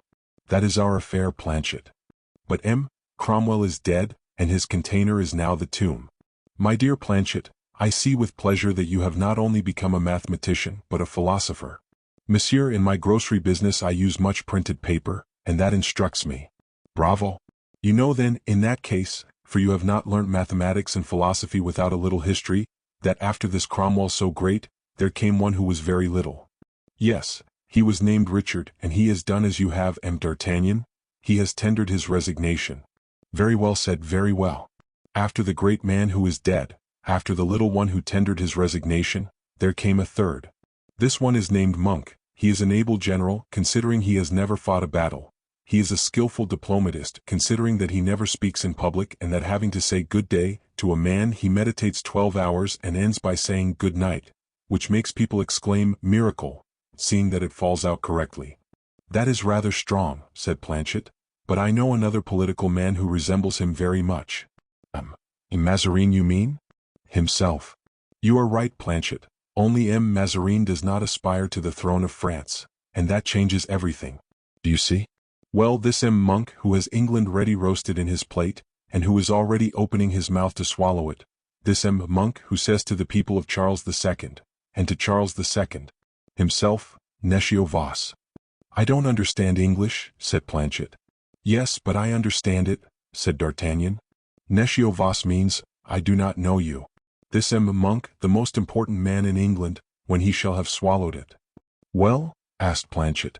Well, my friend, I shall go over yonder, and with my 40 men I shall carry him off, pack him up, and bring him into France, where two modes of proceeding present themselves to my dazzled eyes. Oh, and to mine too, cried Planchet, transported with enthusiasm. We will put him in a cage and show him for money. Well, Planchet, that is a third plan of which I had not thought. Do you think it a good one? Yes, certainly, but I think mine better. Let us see yours then. In the first place, I shall set a ransom on him. Of how much? Pest. A fellow like that must be well worth 100,000 crowns. Yes, yes. You see, then, in the first place, a ransom of 100,000 crowns. Or else, what is much better, I deliver him up to King Charles, who, having no longer either a general or an army to fear, nor a diplomatist to trick him, will restore himself, and when once restored, will pay down to me the 100,000 crowns in question. That is the idea I have formed. What do you say to it, Planchet? Magnificent, monsieur, cried Planchet, trembling with emotion. How did you conceive that idea? It came to me one morning on the banks of the Loire, whilst our beloved King, Louis XIV, was pretending to weep upon the hand of Mademoiselle de Mancini. Monsieur, I declare the idea is sublime. But, is there a but? Permit me. But this is a little like the skin of that fine bear, you know, that they were about to sell, but which it was necessary to take from the back of the living bear. Now to take him, Monk, there will be a bit of a scuffle, I should think. No doubt, but as I shall raise an army to— Yes, I understand, parbleu, a coup de main. Yes, then, monsieur, you will triumph, for no one equals you in such sorts of encounters. I certainly am lucky in them, said D'Artagnan, with a proud simplicity. You know that if for this affair I had my dear Athos, my brave Porthos, and my cunning Aramis, the business would be settled. But they are all lost as it appears, and nobody knows where to find them. I will do it then alone. Now, do you find the business good and the investment advantageous? Too much so, too much so. How can that be? Because fine things never reach the expected point. This is infallible, Planchet, and the proof is that I undertake it. It will be for you a tolerably pretty gain, and for me a very interesting stroke. It will be said, such was the old age of M. D'Artagnan, and I shall hold a place in tales and even in history itself, Planchet. I am greedy of honor. Monsieur, cried Planchet, when I think that it is here in my home, in the midst of my sugar, my prunes, and my cinnamon, that this gigantic project is ripened, my shop seems a palace to me. Beware, beware, Planchet. If the least report of this escapes, there is the Bastille for both of us. Beware, my friend, for this is a plot we are hatching. Monk is the ally of M. Mazarin, beware. Monsieur, when a man has had the honor to belong to you, he knows nothing of fear, and when he has had the advantage of being bound up in interest with you, he holds his tongue. Very well, that is more your affair than mine, seeing that in a week I shall be in England. Depart, monsieur, depart, the sooner the better. Is the money then ready? It will be tomorrow. Tomorrow you shall receive it from my own hands. Will you have gold or silver? Gold? That is most convenient. But how are we going to arrange this? Let us see. Oh, good Lord! In the simplest way possible. You shall give me a receipt, that is all. No, said D'Artagnan warmly, we must preserve order in all things. That is likewise my opinion, but with you, M. D'Artagnan? And if I should die yonder, if I should be killed by a musket ball, if I should burst from drinking beer? Monsieur, I beg you to believe that in that case I should be so much afflicted at your death, that I should not think about the money. Thank you, Planchet, but no matter. We shall, like two lawyers' clerks, draw up together an agreement, a sort of act, which may be called a deed of company. Willingly, monsieur. I know it is difficult to draw such a thing up, but we can try. Let us try then. And Planchet went in search of pens, ink, and paper. D'Artagnan took the pen and wrote, between Messire D'Artagnan, ex-lieutenant of the King's Musketeers, at present residing in the Rue Tiquetonne, Hôtel de la Chevrette, and the Sieur Planchet, grocer, residing in the Rue de Lombards at the sign of the Pilon d'Or, it has been agreed as follows. A company with a capital of 40,000 livres, and formed for the purpose of carrying out an idea conceived by M. D'Artagnan, and the said Planchet approving of it in all points, will place 20,000 livres in the hands of M. D'Artagnan. He will require neither repayment nor interest before the return of M. D'Artagnan from a journey he is about to take into England. On his part, M. D'Artagnan undertakes it to find 20,000 livres, which he will join to the 20,000 already laid down by the Sieur Planchet. He will employ the said sum of 40,000 livres according to his judgment in an undertaking which is described below. On the day when M. D'Artagnan shall have re-established, by whatever means, His Majesty King Charles II, upon the throne of England, he will pay into the hands of M. Planchet the sum of 150,000 livres, said Planchet innocently, perceiving that D'Artagnan hesitated. Oh, the devil, no, said D'Artagnan, the division cannot be made by half, that would not be just. And yet, monsieur, we each lay down half, objected Planchet timidly. Yes, but listen to this clause, my dear Planchet, and if you do not find it equitable in every respect when it is written, well, we can scratch it out again.